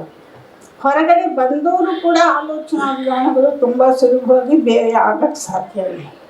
ಇಂಥ ಎಲ್ಲ ಸಂಕಟಗಳು ನಮ್ಮ ಎದುರುಗಡೆ ಇರುವಾಗ ಮಕ್ಕಳಿಂದ ಹಿಡಿದು ಮತ್ತು ಹೆಣ್ಮಕ್ಳು ಬಹಳ ಪ್ರಧಾನವಾಗಿ ಈ ಅಪಾರ್ಟ್ಮೆಂಟ್ಗಳು ಒಳ್ಳೆ ದೊಡ್ಡ ಸಮುದ್ರದ ಹಾಗೆ ಬೆಳೀತಾ ಇವೆ. ಈಗ ಒಂದೊಂದು ಅಪಾರ್ಟ್ಮೆಂಟು ಎಷ್ಟು ಸಾವಿರಾರು ಮನೆಗಳಿರ್ತವೆ. ಅಷ್ಟು ಮನೆಗಳವರು ಒಂದು ಧಾರ್ಮಿಕ ಕಾರ್ಯಕ್ರಮಗಳಲ್ಲಿ ಇಟ್ಕೊಂಡು ಭಜನೆ ಅದು ಇದು ಅಂತ ಹೇಳಿ ವ್ರತ ಇಂಥದಕ್ಕೆ ಹೆಣ್ಮಕ್ಳು ಸೇರ್ತಾರೆ. ಇಂಥ ಜಾಗಗಳಲ್ಲಿ ಹೋಗಿ ನಾವು ಮಾತಾಡೋಕ್ಕಾಗುತ್ತಾ? ಇದು ಭಾಳ ಮುಖ್ಯವಾದ ಸಂಗತಿ. ಹೆಣ್ಣು ಮಕ್ಕಳನ್ನು ಮತ್ತು ಕಿರಿಯರನ್ನು ಬಹಳ ಬೇಗ ನಾವು ಬದಲಾಯಿಸೋಕ್ಕೆ ಸಾಧ್ಯ ಆಗದೆ ಹೋದರೆ ನಾಳೆಗಳು ನಿಜವಾಗ್ಲೂ ಸಂಕಷ್ಟದ ದಿನಗಳೇ ಇರ್ತವೆ ನಮಗೆ. ನಾವು 4-6 ಜನ ಬರೀ ಒಂದೇ ನಮಗೆ ಯೋಚನೆ ಮಾಡೋರ ಹತ್ರ ಏನು ಬೇಕಾದ್ರೂ ನಾವು ಮಾತಾಡ್ಬೋದು. ಆದರೆ ನಮ್ಮ ವಿರುದ್ಧವಾಗಿರೋರ ಹತ್ರ ಒಂದು ಆಟೋ ರಿಕ್ಷಾದಲ್ಲಿ ಹೋಗಿ ನೀವು, ಮನೇಲಿ ಒಂದು ಆಟೋ ರಿಕ್ಷಾದಲ್ಲಿ ಹೋಗ್ತಿದೆ, ಯಾರೋ ಇಬ್ಬರು ಹುಡುಗರು ಡಬಲ್ ರೈಡ್ ಮಾಡಿಕೊಂಡು ತುಂಬ ಸದ್ದು ಮಾಡ್ಕೊಂಡು ಹೋದರು. ಆ ಗಾಡಿ ಜಾಸ್ತಿ ಆಕ್ಸಲೇಟ್ರ್ ಯಾಕೆ ಹೀಗೆ ಮಾಡ್ತಾರೋ ಈ ಹುಡುಗರು ಅಂದೆ ನಾನು. ಈ ಮುಸ್ಲಿಮ್ಸ್ ಅಮ್ಮ ಅವ್ರು ಹಾಗೆ. ಇದು ಡ್ರೈವರ್ಗಳನ್ನು ತಗೊಳ್ಳಿ, ನೀವು ಯಾರನ್ನು ತಗೊಳ್ಳಿ, ಅವರಲ್ಲಂತೂ ಬಹಳ ಜಾಸ್ತಿ ಇದೆ ಈ ಭಾವನೆ. ಮುಸ್ಲಿಮ್ಸ್ ಏನು ಇವರೇ ನೀನು ನೋಡಿದ್ದೇನಪ್ಪ ಹುಡುಗರು ಮುಸ್ಲಿಮ್ಸ್ ಅಂತ ಅಂದೆ ನಾನು. ಆಮೇಲೆ ಇನ್ಯಾವುದಕ್ಕೋ ನಾನು ಮೋದಿ ಬಂದ್ಬಿಟ್ರೆ ಇನ್ನೊಂದು ಸಲ ಅಂತ ಮಾತಾಡ. ಇದು ಆ ಜನರನ್ನ ನಾವು ತಲುಪಲೇ ಇಲ್ಲ. ಇದು ನಾವು ಮಾಡಬೇಕಾದ್ದು ಕೆಲಸಗಳು ತುಂಬ ಇದೆ ಅಂತ ನನಗನ್ಸುತ್ತೆ. ನಾವು 3-3 ಜನ, 4-4 ಜನ, 10-10 ಜನ ಗ್ರೂಪ್ಗಳಾಗಿ ಸೇರಕ್ಕೆ ಸಾಧ್ಯ ಆದರೆ, ಅಷ್ಟು ಜನರನ್ನ ಹೋಗಿ ತಲುಪಕ್ಕೆ ಸಾಧ್ಯ ಆದರೆ, ನಾವು 10 ಜನರನ್ನ ಬದಲಾವಣೆ ಮಾಡೋಕ್ಕೆ ಸಾಧ್ಯ ಆದರೆ ಅಷ್ಟೇ ಸಮಾನ. ಈ ದಿಕ್ಕಲ್ಲಿ ನಾವೆಲ್ಲ ಕೆಲಸ ಮಾಡೋಣ, ಇನ್ನಷ್ಟು ಬೇರೆ ರೀತಿಯಲ್ಲಿ ಯೋಜನೆಗಳನ್ನು ಹಾಕೋಣ ಅಂತ ಹೇಳ್ತಾ, ಇಂಥ ಒಂದು ಸಭೆಯನ್ನು ಯೋಚಿಸಿದ ಬೆಳ್ಮೆಲೆ ಅವರಿಗೆ ಮತ್ತು ಪರಮೇಶ್ವರ್ ಅವರಿಗೆ ನಾನು ತುಂಬ ಕೃತಜ್ಞತೆಗಳನ್ನು ಹೇಳ್ತೀನಿ. ಪುಸ್ತಕ ಬಿಡುಗಡೆ ಅನ್ನೋದು ಒಂದು ಶಾಸ್ತ್ರ ಆದಂಗೆ ಆಗಿಬಿಟ್ಟಿದೆ ಈಗ.